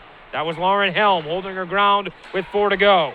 Pass for Witkowski. She lost an edge. Beacons will take it and send it back into the O-zone. This pace of play is really helping the Beacons. It doesn't allow Connecticut College to set up on their defense, and the Beacons are now using their speed and getting a couple good chances. Also a great shot earlier by Grace Fisher. A lot of traffic in front, but Wazorek able to stay in her angle, was positioned well, and made the chest save. 3.5 to go in the second period. Offense coming to life here for the Beacons. Drill trying to get it across center. Forced back instead. Now a chance the other way. It's Wilkes. She'll turn in the corner. Spins away and then bumped off the puck by Drill. Looking to get it to Witkowski. She cannot. Pitching in is Anthony, the junior from Stoneham. Turns it over and the Beacons will move up ahead. Nice move in traffic as UMass Boston able to send it in deep with 3 minutes remaining in our period. That's Julian Nolan who moved it in deep, comes back out to center. It is taken by Lizzie Saxer, one of 5 defenders in the lineup tonight for this UMass Boston team who's looking to get their 12th victory of the season. Pass for Anthony, bounced off her stick, comes up to Estes. I mentioned she was the overtime hero on Saturday. A 2-1 victory over Williams that followed up a 1-1 tie on Friday night as Williams gave everything the Camels can handle to them in that back-to-back set. 2:25 to go now. Carried into the offensive zone. Shot from an angle. That was deflected. That was Carbone who let it go. Beacon's defense getting too passive in their defensive zone, allowing the Camels too much time and space. I'd like to see Saxer step up on that player as we got a scrum in front of the net. Let's get kicked out, and Leffler does a really good job corralling that puck from Lund. Tipped into the offensive zone. Kelsey Ryan in there. A couple of big saves by Flag to keep this a 2-goal hockey game. 1:52 to go now in the period. Moved up towards center. It is taken by Lawrence. She'll send it in deep. I believe we have a delayed off. No, we have a penalty coming here. With 1:44 to go, we have the third power play of the game for Connecticut College. Kyle, they've already struck once in this game, and now a chance to build up a big lead before our second intermission. Yeah, that's going to be called. That high sticking penalty is going to be called on number 16, Katie Leffler, which is not good for the Beacons. Leffler is one of their best penalty killers. Does have one shorthanded goal in the season, so that's a big loss for this Beacons penalty kill. Witkowski's got a shorthanded goal. She'll start things now for the Camels. Played back up to the point for Carbone. Dishes it off far side. Holding, waiting, shooting a high shot knocked down by Flag. It came off the stick of Wilkes, who's got it now. Kylie Wilkes, 5 goals this season for the senior center from New Jersey. She holds it, waiting, shooting. That shot's blocked, comes back to Carbone, and we get a whistle with 1:14 to go. The net off behind Flag with 90 seconds left on the power play. Beacons allowing, I've said it before, I'm going to say it again. Beacons allowing the forwards and the defensemen from Connecticut College too much space with the puck. Instead of going out, attacking, trying to block a shot, block a passing lane, they're being passive and retreating towards Katie Flag, which is not a recipe for success for a good penalty kill. Trying to clear it down the ice was Colucci. She does. We'll get that out into the Connecticut College zone, but it's quickly collected and moved up ahead by Bronca. That goes off the stick of Phelan into the corner, collected by Colucci. Estes gives it for Konka. Back up top. Healy. They'll play along the perimeter with 1:02 left in the power play. Now 43 left in the period. Healy collects it. Now down low. Backhand bid by Phelan is knocked away by Flag, but possession held by Konka. Plays it back up top for Healy. She and Bronca patrolling the points. Here's Bronca with it now. That shot deflected off of McDougal into the corner, but immediately collected by Konka. Back up top for Bronca. D-to-D for Healy. Along the perimeter, that shot off the blocker of Flag that came off the stick of Phelan. 12 seconds to go. Deflected in front. They score! Phelan tucks it home. Estes got a piece of it. It's another power play goal, and it is 3-0 Connecticut College, the 5th of the year for the Massachusetts native Camille Phelan. Yeah, Camille Phelan left all alone there on the far post. No Beacon there, and any hockey player is going to tuck that one home. That is a real momentum goal for the Camels, and it deflates the Beacons with just 10 seconds left in the second period, allowing that third goal. Now 2 for 3 in the power play, and all 3 Camel goals have come via the special teams here tonight.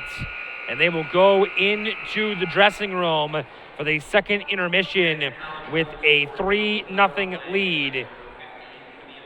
Phelan gets the goal.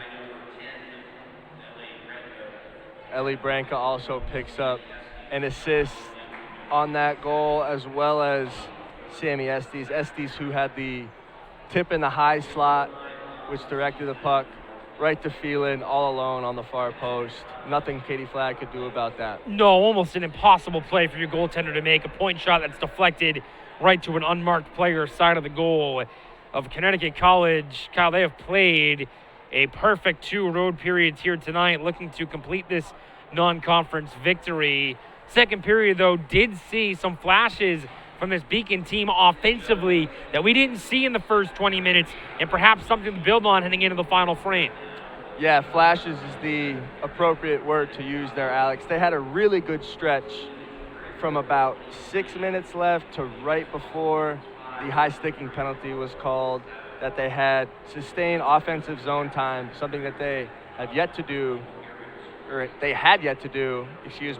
before that, and they got a couple good chances, a really good power play against a fantastic penalty kill. So the Beacons are not out of this game yet. It's 3-0, but they've shown that they can get pucks deep and good chances in front of the freshman Wazor. Oh, Bree Colucci had quite a summer training with Carolina Hurricanes skating coach, U.S. women's hockey team member, and recently PWHPA skater Haley Scamora this summer. That helped her be better conditioned and helped her be less injury prone this season.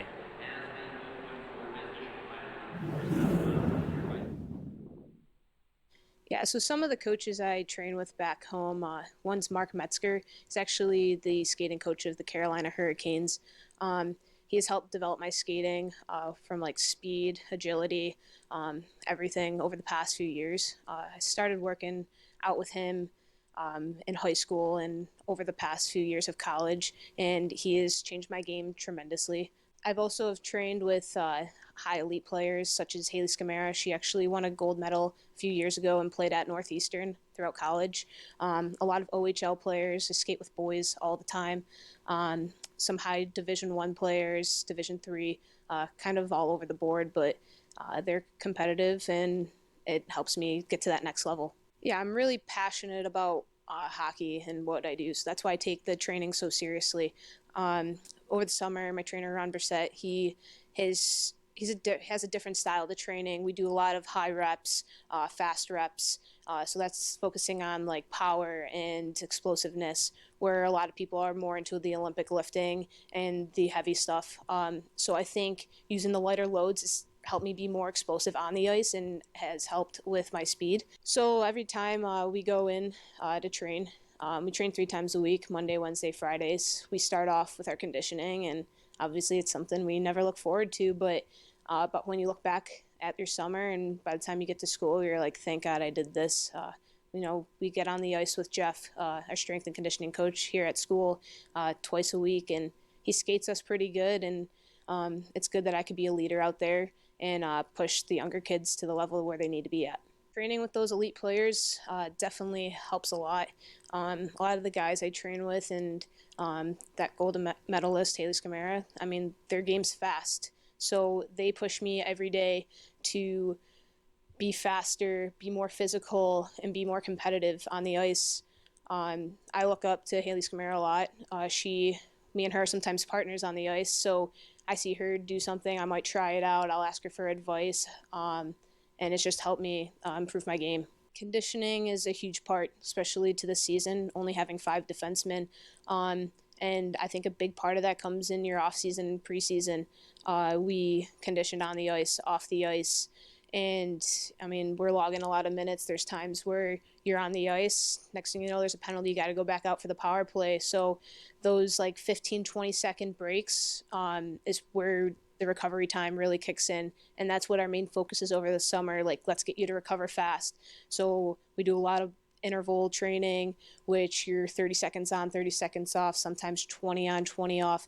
That stuff really helps that recovery and gets you to like just push through those minutes when you're tired. Yeah, with battling a few injuries, especially my freshman year, towards the end of the year, I had an avulsion fracture in my collarbone right before playoffs. So that was something that I kind of just played through and got it checked out after the season. And my sophomore year, I played half the season with a broken thumb. Thank God for Christmas break because that helped me heal up a little bit. Junior year, I was stayed pretty strong for the most part. And then senior year, I just battled a little bit of a wrist injury, but nothing too major. But I think the biggest thing is that training off the ice that I do over the summer helps me minimize those major injuries where like someone's breaking a leg, breaking an arm. I'm lucky enough that it's just a minor injury that I can kind of just play through. Yeah, there's been multiple times where you either get hit with a puck or get hit in the boards or you just take a shot and you're like down for a second. You're like, wow, that really hurt. But you get up, you realize, wow, like I'm actually okay. Like I'm fine. Luckily you just come out with a couple bruises and nothing too crazy, no broken bones, anything like that. So I think that's huge, and that comes with that off-season training once again.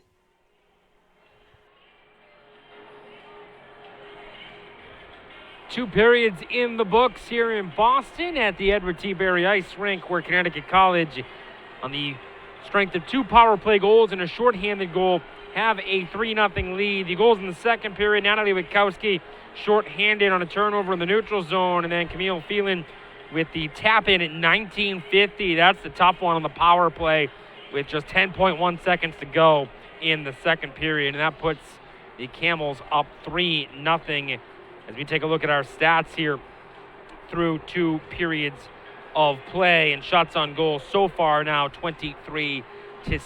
It was a little bit more even there, 13-5 in the second period, but overall the Camels have done a good job dictating the pace of this game. Yeah, the Camels are having their way with the Beacons right now.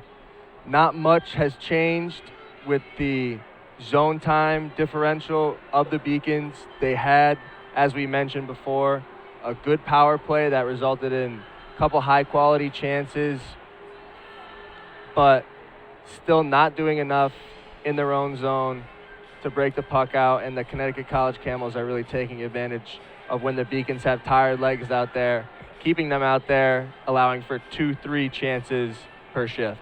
And that Beacon power play, which was so good in the month of January, 0 for 2 tonight and surrendered a shorthanded goal. Meanwhile, the Camels, with 3 power plays, they have converted twice in this hockey game. They have won 22 faceoffs to the Beacons 13 as they dominated the circle in period number 2. And as we mentioned, shots on goal 23-7 through 40 minutes of play, with the score in this game 3-0.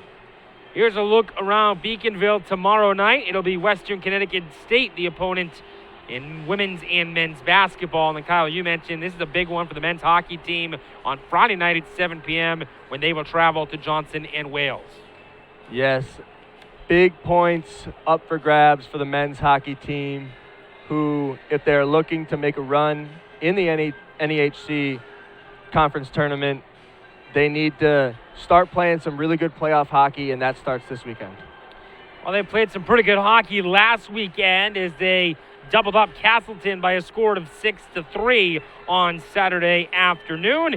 Here's a look back at that victory by the Beacons, again by a score of 6-3.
Final period of action set to get underway just a couple minutes here in Boston. Just one other game to update you on tonight around the NEHC. Relatively quiet Tuesday night. Middlebury College, the number 2 team, with a 1-0 lead over number 7 Norwich, who this Beacon team will see in the not too distant future. But the only other NEHC team in action tonight, Norwich, and they trail at 1-0 at the end of 40 minutes. And they will see this Norwich team on Valentine's Day, week from Friday at 7 p.m. But the big one, the next one on the schedule, is Saturday, right back here at the Edward T. Barry Ice Rink, Kyle, and they'll take on a good test with this Plymouth State team at 4 p.m. They're going to need those points moving forward. Yeah, like you said, going to need the points. Plymouth State currently sits at 7th in the NEHC standings. 3-7-1 is their record. So a team that the Beacons should be able to handle and need those 2 points in order to boost them closer to the University of Southern Maine, who is the 3rd seed in the NEHC as of now. And just 1 point ahead of this Beacon team is Southern Maine, who has played the same amount of games in Castleton. The 2 teams tied in that number 2 spot in the NEHC standings. Let's take a look back at our highlights in the second period of action here in Boston, and it started off with another flurry for this Connecticut College team, and it was Katie Flagg who was up to the task, the senior from Methuen, with a couple big saves. Yes, we just saw a really good chance by Connecticut College. Flagg is up to the task. Here we see the shorthanded goal by the Camels, the turnover in the neutral zone, Witkowski coming in all alone. Forehand, backhand, Flagg just not able to stick the right pad out enough, and Witkowski's able to elevate it over, get her shorthanded goal. There's another save from Katie Flagg, and here come the Camels. This is a standing up save from Katie Flagg, a backhand in the slot, able to stand tall and redirect it really well, and that's in the ensuing play resulted in a high sticking for the Beacons. Here's a save on, I believe that is number 26, Kelsey Ryan. A good chance. Here we see it again from behind the net. A really high quality scoring chance from in the slot. Kelsey Ryan, one of the Beacons' leading goal scorers. Here we have a shot from Grace Fisher. That was a heavy shot, but Wazorek able to be up to the task and not allow a good rebound in the slot. And here we see the Connecticut College goal again. You see the shot redirected and all alone in the far post. Nobody on her. Here we see another angle, and that's going to go in. Flagg really out of position on the original shot, and that's just an unlucky deflection for the Beacons. I don't think in real time we appreciated how good of a tip that was by Sammy Estes to completely go across her body and deflect that right onto the goal scorer, Camille Feeling, who gets her 5th goal of the season. That is the 5th helper, 11th point for Sammy Estes. We mentioned she got the overtime winner Saturday and a 2-1 win over Williams, who right now is neck and neck with Connecticut College in the NESCAC standings. And that took great hand-eye coordination from Sammy Estes in the slot, able to track that puck from the stick of number 10, Ellie Branca, and able to find her teammate for the 3rd goal for the Camels. The Camels will go from right to left across your screen. The Beacons from left to right in this third period, the final non-conference regulation period of the regular season for both of these two teams.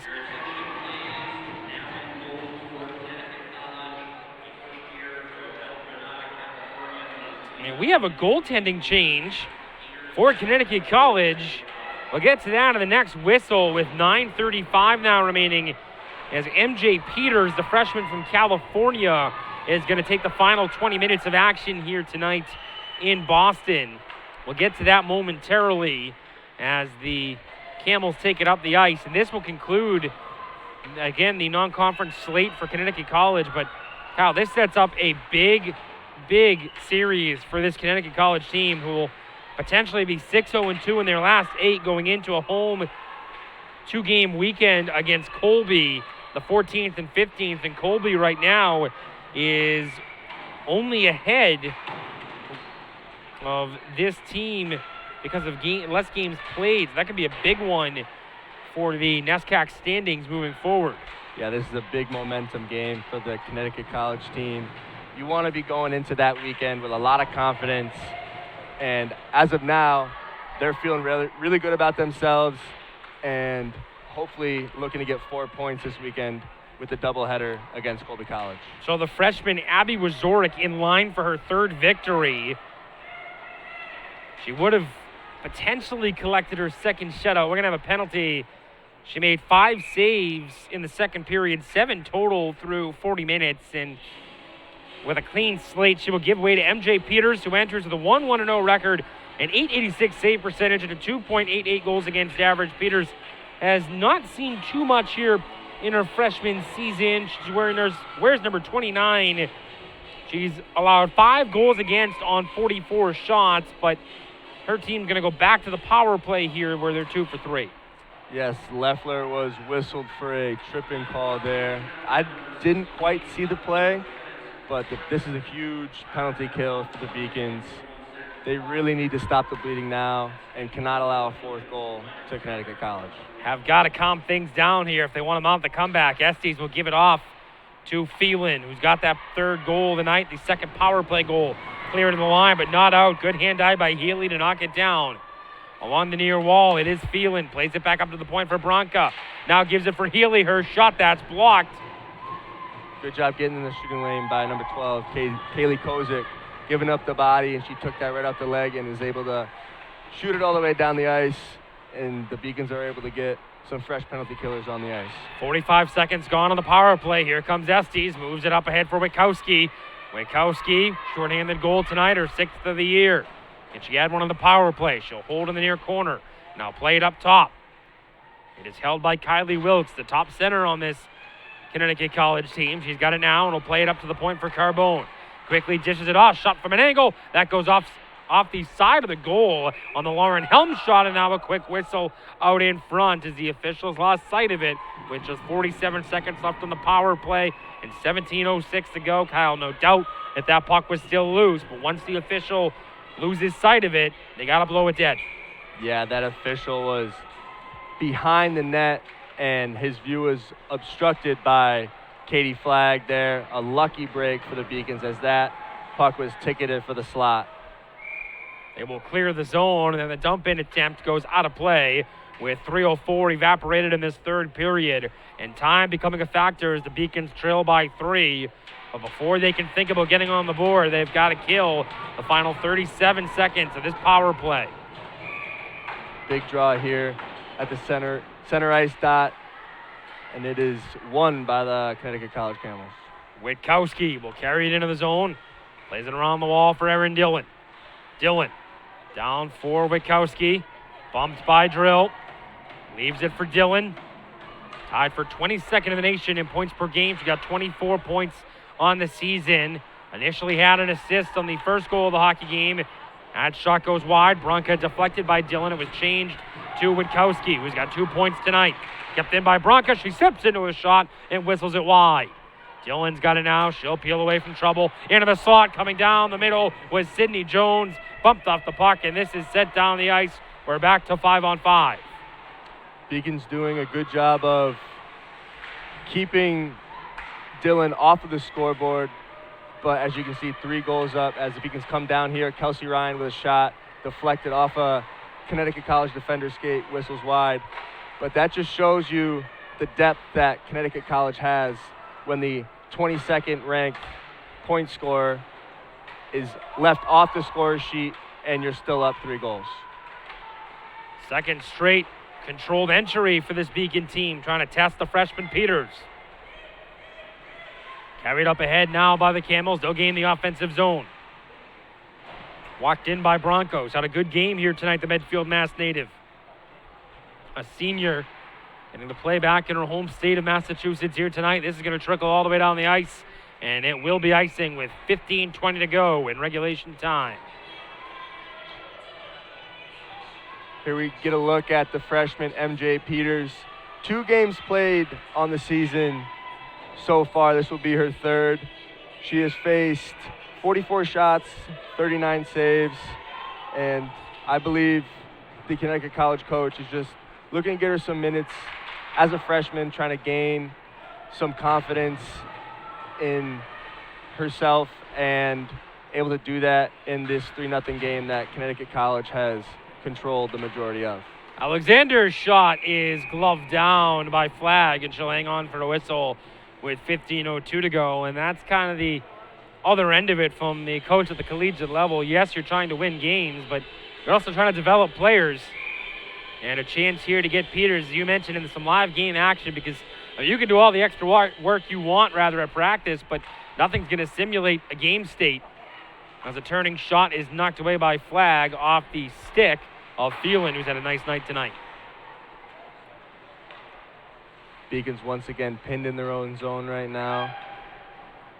You can see Leffler all the way up at the far blue line. They're trying to spring it forward, trying to get some offense going, but the Connecticut College coverage is so tight through the neutral zone. As here's a chance, Flag comes out, really good save, cutting down the angle on number 9 there. That is Mari Anthony, the junior forward from Stoneham.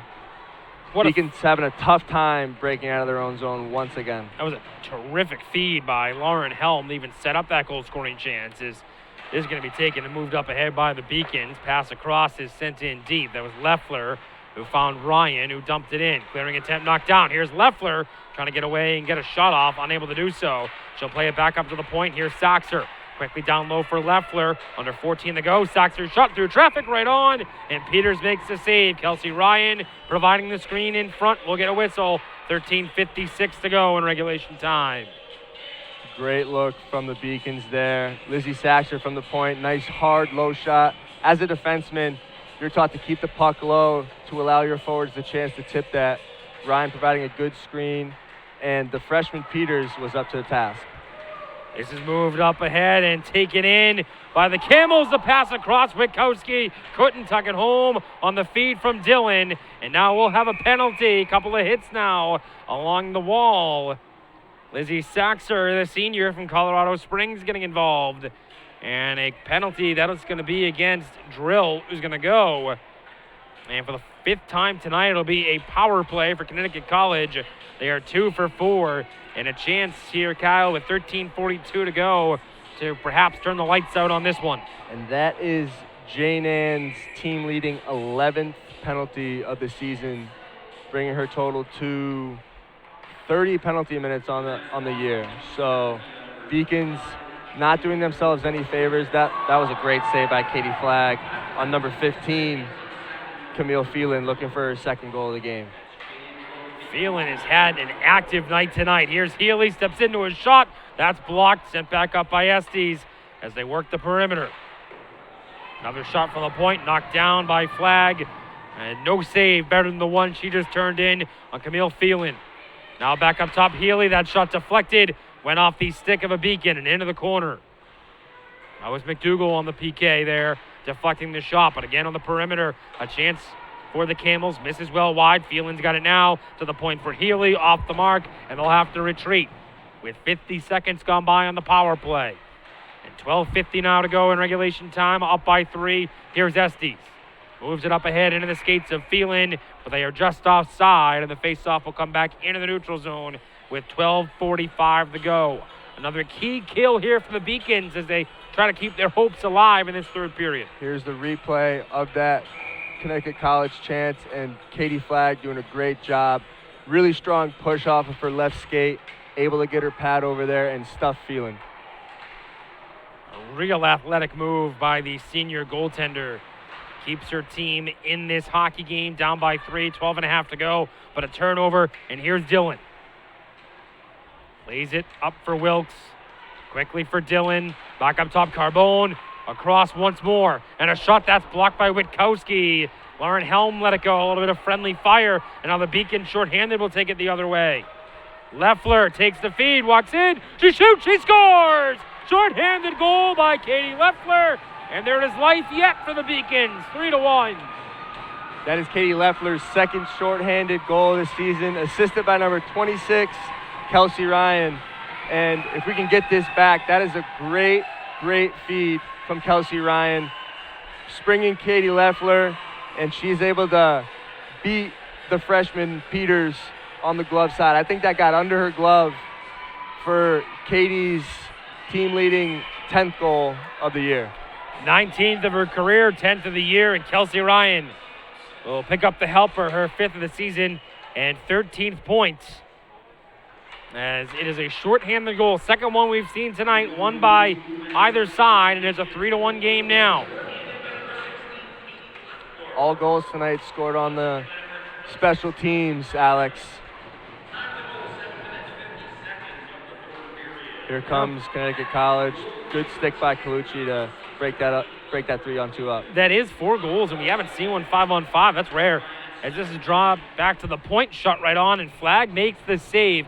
And some of those big saves that we've seen from her, including the one on Phelan, all of a sudden now with 11:38 to go, they become a little more important after the goals. We get another look. We see another look. Yeah, you can see Leffler beating Peters right over the glove for a great shorthanded and a needed shorthanded goal for the Beacons. Like we said, the game was 3-0 at the end of the second, and we said that the Beacons are not out of this game. So Beacons showing some life, middle of the third period. Hopefully they can build on that and net another one and make this really interesting. And interesting to note, again, there's a cold goaltender in MJ Peters on the other end of the rink. It's very interesting to see if the Beacons are able to test her. As this pass goes across, but it's just off the mark, intended for Elizabeth Joe, a senior from Alaska, playing in her 9th game of the season, looking for her first point in the campaign. This is taken up to center and then sent right back in by Floresca, a senior from West Memphis, Arkansas, who played high school at Lawrence Academy. She has 3 points in the season. Now here come the Beacons with a shot deflected wide off the stick of Kozik. Getting in the shooting lane at that time and blocking it was Elizabeth Joe. Carbone. The Beacons have had a couple of really good chances off the rush. Look for them to try to keep that going and try to develop some offensive zone time from those chances. Trying to get one more to make this a 1-goal hockey game. This is offside. Julia Nolan, not sure she saw Mia Sacco. Yeah, collision there by Mia Sacco and Melanie Conca. Big collision in the neutral zone, and Sacco's going to be whistled for a penalty. Take a look. Well, there's the knee collision there, and I wonder if that's our 4 officials have met at center ice now, and they're determining there are 2 minutes up on the board, but this is a lengthy conversation. And we take another look at the replay, you can see that knee on knee. Puck is gone, so yeah, good call by the referees. That's knee on knee contact, and anytime that happens, especially in the neutral zone, you're going to be whistled for. And Sacco's sitting for 2, and that is her 5th penalty of the year. I think the debate here is it's going to be a 5-minute major. At that knee on knee. Didn't look deliberate from the replay angles that we have seen. They're taking it off now. Yep, there it is. That's 5. And putting the 5 minutes up there, and that's worst case scenario for the Beacons. Scoring that goal, having a little bit of momentum, and now they're going to be shorthanded for 5 minutes, no matter if the Connecticut College power play puts one in the back of the net. And that's the key right there. No matter what happens, a little under half of the time remaining in this game, they're going to be shorthanded. And, of course, if you're not familiar with it, the 5-minute major, you can score as many times as you want. So a real chance here for Connecticut College to put this game away on the 5-minute major to Mia Sacco. And just when it felt like the Beacons were getting a little bit of momentum, worst case scenario, Strikes comes out in front, Flag's got to hang on. Kylie Wilkes on the doorstep. This is where the Beacons need Katie Flagg to be on top of her game. Anytime there's a power play or a penalty kill opportunity, I should say, your best penalty killer is your goaltender. And so they're going to need her to stand on her head for 5 minutes against this Connecticut College power play that has already scored tonight. Comes back out to the point, holding. Carbone will dish it over far side. It is taken by Helm out in front of the crease. Flagg. She's able to navigate and hang on for a whistle with 33 seconds gone by on the 5-minute major. Beacons on thin ice right here late in this third period. 9:45 to go, down by a pair, and Sacco in the penalty box with a 5-minute major. There is, quite frankly, no room for error here the rest of the night. Yeah, key in on the Beacons forward penalty killers. They're going to need to really mind their gaps with these Connecticut College defensemen and not allow them to move the puck D to D and get good shots off. Here's Healy in front looking for a deflection, but could not connect with Camille Phelan. Now a high shot blocked. That hit Colucci. Came from the point off the stick of Branca, but the Camels able to keep possession. A Beacon penalty killer lost a glove and a stick. And that was Drill, who's not even going to bother with the glove. She'll pick up the stick and keep killing the penalty. No time to worry about silly things like equipment on a 5-minute major penalty kill. Over 1 minute and 15 seconds already gone by as Estes will hold it now. Phelan back up top for Healy, gives it D to D for Branca. Pass was into the skates of Healy, and she's just able to toe the line. Branca, Healy, down low. Phelan, Healy, her shot, kick saved by Flagg. Rebound, pushed just wide on a bid from Conca. They Great chance for the Camels there, right in front of the net. Katie Flagg let up that rebound right to Conca, and she just forced that wide. Branca shot goes wide. Now it's Healy. Gives it on for Branca. Back to Healy with room. Walks in. Now Phelan. Now Healy. Her shot. Glove down by Flagg. Estes may have gotten a piece of it.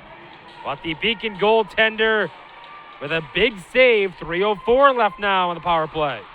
Here we have a replay off of, that's the shot from the really high slot right on top of the circle from the Camels, and here we have another look at it, or this is the live feed, but Kozik was getting way too deep on that penalty. She was allowing the points to gain ice and come in and step into their shots. She's got to be more aggressive and have a better active stick on the rest of this power play.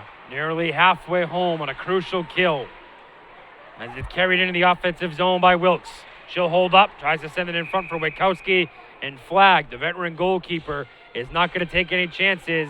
2:33 left on this penalty, 7:51 to go in the game. Now here's the thing, it's going to take us to about 5:18-ish, give or take, remaining in this hockey game, so there's not going to be much time for 2 goals. They have got to get through this. So far, so good. 5-minute major, you also need a whistle to let the player out of the box as well. So that could add any amount of time to this power play for the Camels. Back up top, Carbone. Her high shot whistles wide.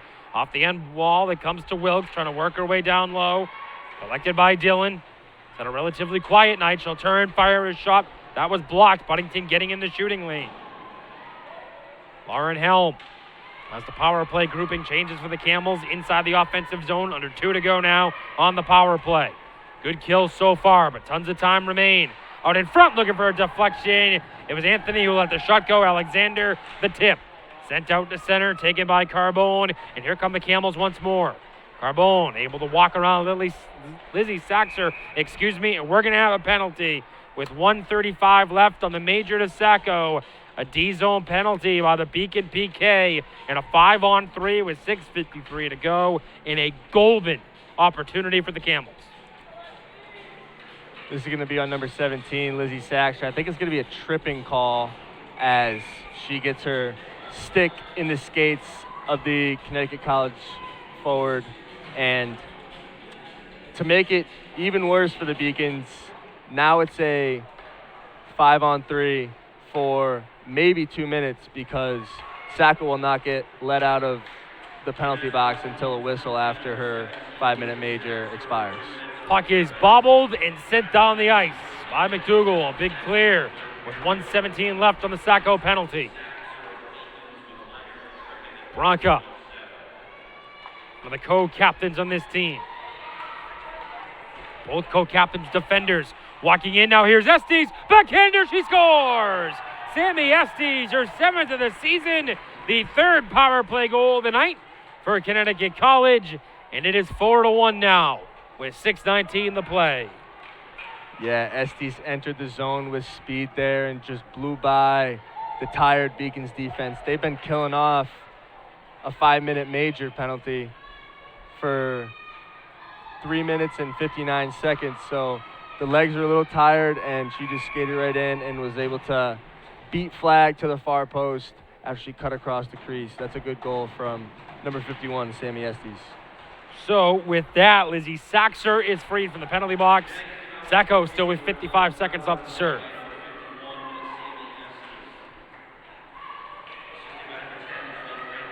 And they give the assist to number 10, Ellie Bronca. That is Bronca's 2nd assist of the game.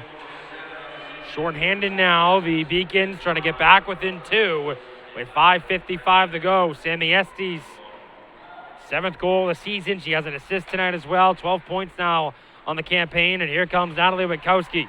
She'll pull up, send it back up to the point for Wiltz. 3 for 5 on the power play tonight is Connecticut College, looking for another one here with 18 seconds left on the major to Mia Sacco. And that penalty is what essentially ended the momentum, unfortunately, for UMass Boston, as Dillon's backhand attempt is knocked away by Flag. Another chance for Witkowski, getting it. A piece of it with her skate was Katie Flag. Dillon now. Penalty has expired, and finally back to 5-on-5 with 5:13 remaining in the hockey game. But Connecticut College, the damage is done. They're 3 for 6 on the power play and have a shorthanded goal tonight. Drop back, here's a shot whistled wide off the stick of Anthony. A high danger scoring chance for the Camels. Looking for one more here with under 5 to go. And they'll hold the puck in their own zone. It's Erin Healy. Luckily for the Beacons, I believe that puck was fluttering on number 9, Mary Anthony. Just kind of rolled off the blade and couldn't get all that she had behind that shot. Sent into the corner, chasing after it is Colucci, trying to get it out of the zone. And we're going to have a penalty. I believe Colucci was hit, and there was an immediate call for a penalty from the Beacon bench. And they are going to call it. So it'll be O'Keefe, the freshman from nearby Winthrop, who will go to the penalty box with 4:33 to go. And a chance here for the Beacons, Kyle, to get back within a pair late in this hockey game. She's out of the box now. They are not going to whistle O'Keefe for a penalty. I believe the whistle was because the puck went off a Beacons player on the bench. I'm not sure. I mean, we've seen players try to hide on the bench instead of serving the penalty, but I don't think I've ever seen a player directly go to the penalty box, admit guilt, and then be sent to the bench. No. So we will remain 5-on-5 as this is kicked back up to the point where Samantha Hunt will hold it. Hunt's got it now on the feed from Jones. Hunt, Jones. Now dropped back by Floresca. Shot through traffic by Hunt. Kick saved by Flag. Under 4 to go in regulation time now. Connecticut College looking like they're going to come up to Boston here tonight, play a relatively clean game, and pick up a victory in their final non-conference affair of the regular season. And a huge pair of games at home next week down in Connecticut. Friday, Saturday against the Colby team that right now sits second with a 6-2-2 record in the NESCAC. Connecticut College right now 6-4-2, tied for 4th with Williams, where they just had a big weekend against the tie, and that overtime goal by Sammy Estes on Saturday to push them over with 3:40 to go. Yeah, there you see Coach Losey showing some frustration, and it's been a frustrating game for the Beacons. Connecticut College has had an answer to all that the Beacons have had to throw at them, and that 5-minute major taken by Miyasako just killed the Beacons' momentum as Leffler tries to fight through two Connecticut College defenders. Erica Lund trying to get the puck free, unable to do so. He's carried up the center, and Alexander will fire it in deep with 3:10 to go in regulation time. So a bit of a break for Connecticut College after this, but right back at it for the Beacons, which, after what appears it's going to be a difficult loss tonight, you'd almost rather get back at it on Saturday and kind of shake that off, get back into a game, and one that means quite a bit against a Plymouth State team that is below them right now in the NEHC standings, as we touched on earlier in this broadcast. Yeah, hopefully the girls can maybe take a day off tomorrow, have a nice practice, and just use this as motivation for their upcoming game this weekend, because nobody likes to have a loss sit, and the fact that it's a short week means that they can get after it and try to practice, work some kinks out with their breakout that we've seen, and come out victorious this weekend. Sent up to center, looking for a deflection. This is going to be icing. No, it was waved off. Leffler, the Key Largo native, looking to get a piece of it. The near official says she does. That's out of the reach of Peters. Now come into the corner, taken by Leffler, looking to feed Lund. They can't connect, comes up the wall. Erica Lund digs it free for Leffler. She has Ryan in front, looking to feed her, but good defensive play by Lauren Helm, who's been good tonight. Played back up to the point. Buddington takes it down low, under 2 to play in regulation time. She'll find Erica Lund from an angle, shot right on. That's knocked away by Peters. Played up the wall, and unable to get there was Leffler. This is moved up to center and eventually into the UMass Boston zone with a $1:45 remaining in this one. This is chipped up into the netting on a wraparound attempt along the wall by Kelsey Ryan, the Burlington native, and it's a good sign, Kyle, to see her in the lineup today. She left in the second period over the weekend, but back in today, able to go the full 60, and obviously some frustrating stretches, but a nice feed to Katie Leffler, the only assist in this hockey game for Beacon. Yeah, in the game on Saturday against the Spartans, she took a really awkward hit against the boards and was being monitored for a concussion. Good news for the Beacons. Turns out she tested negative on all the tests, but they kept her out of the game as just a precaution. Neck injuries and head injuries are always prevalent in hockey, and it's really good for the Beacons to see her back in the lineup today and being productive. Lizzie Saxer going to send this one up to center. Carried into the zone by Miyasako.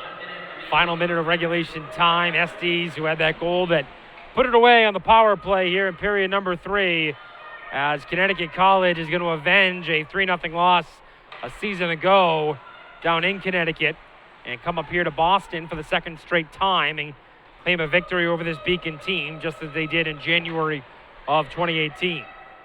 37 seconds to go. The Beacons are going to fall to 11-9-2 overall in the season.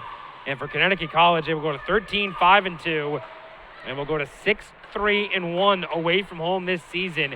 They're a low event team on the road, but they know how to shut things down and grind out victories, and they do that here tonight with 15 seconds to go. And they will have off about 10 days before they meet Colby for that big NESCAC weekend on the 14th and 15th of February. Yeah, we were first witnesses to the strength of this Connecticut College team, and that's their defense. They were never out of position, didn't allow the Beacons any easy breakouts, and that led to a lot of offensive zone time for them and 4 goals on the scoreboard. Katie Leffler gets her 10th goal of the season at 7:50 of the third period, shorthanded.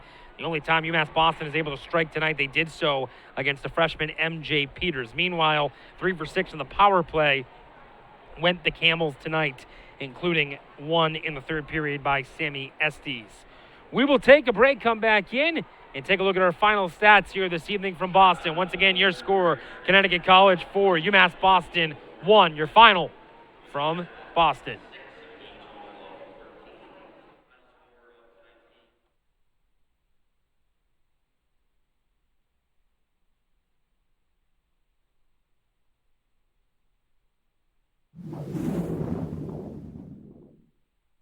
Yeah, so some of the coaches I train with back home, one's Mark Metzger. He's actually the skating coach of the Carolina Hurricanes.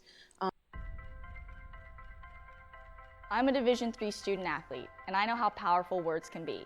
The term gay doesn't mean stupid, lame, or less than. So I pledge to speak up if I hear the term gay used in a derogatory way or any other homophobic terms. If you can play in Division III. I'm a Division III student athlete, and my teammates unconditionally accepted me as part of their family.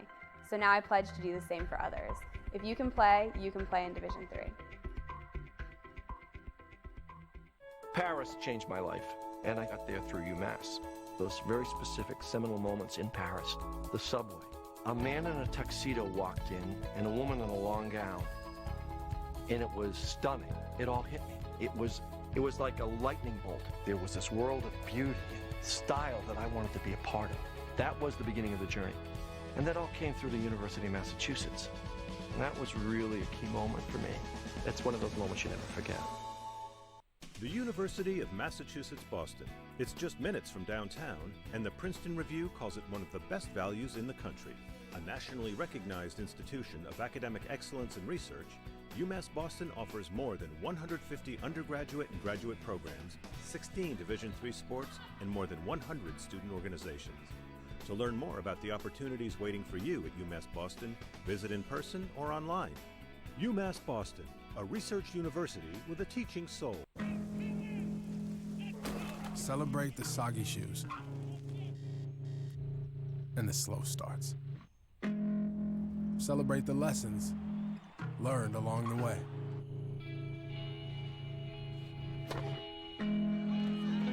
These are the wins. Not the shiny, nail-biting kind. These are the last a lifetime kind. Something I discovered in myself is that if I have a goal, and I can accomplish it. It's a well-rounded experience.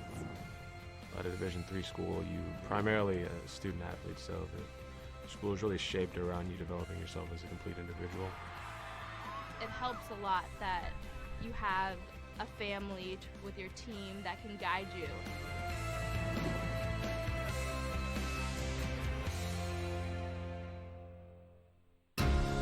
Moving from Turkey, it was a rough journey for me because when you don't really speak the language that well and when you don't really fit in the crowd, it's very easy to disappear. But I decided not to give up, and UMass helped me.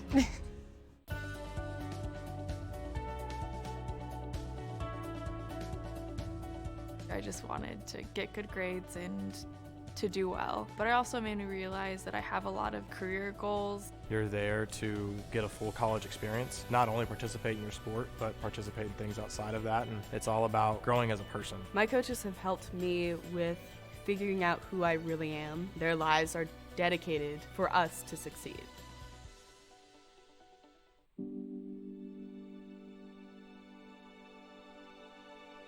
What separates UMass Boston from other schools is the fact that a large percentage of students commute. For me, it takes 2 hours each day to go to and from school, but every second has been worth it because the students that come here are serious about learning, they value their education, and understand where it'll take them in the future. This is what UMass Boston means to me.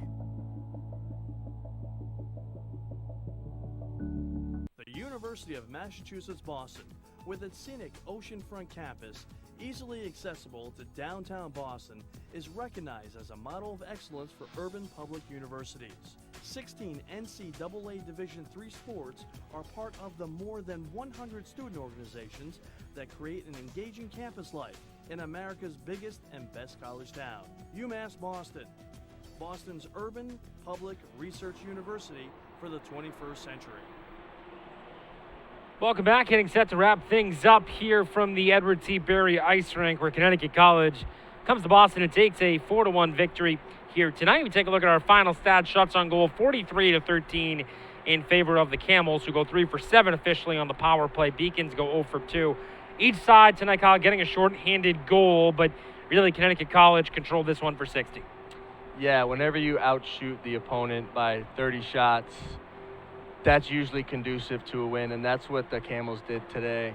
They didn't let the Beacons get out of their own zone and through the neutral zone any easy way, and they were able to really pin the Beacons in their defensive zone and pepper Katie Flagg with shots all game.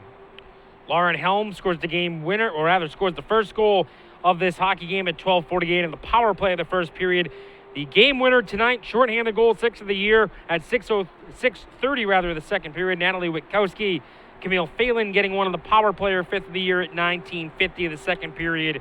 Katie Leffler does get on the board tonight for UMass Boston, shorthanded at 7:50, her team leading 10th of the year. But Sammy Estes, she is hot right now with the overtime winner Saturday and one here tonight. And she, Kyle, is our first star with a goal and an assist.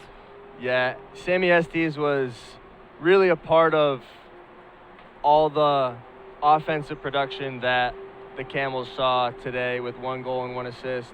Natalie Witkowski also was around the puck all night, and we had to give Katie Flagg the 3rd star. 39 saves. This game could have easily been Castleton with 6 or 7 goals. She made some very big stops, so that's why she gets that 3rd star spot. Yeah, she was very good tonight. She had that highlight reel save in the 3rd period, which at the time kept it a 3-0 game. It was still within reach at that moment. We'll take a look at our production team and thank them for tonight's performance. They really made it easy for you and I tonight, as always. Yes. For my partner, Kyle Penny, I'm Alex Thomas saying so long from Boston. Once again, a big thank you to our production team here tonight. Pleasure was all ours. Your final score, Connecticut College 4, UMass Boston 1. Enjoy the rest of your Tuesday evening.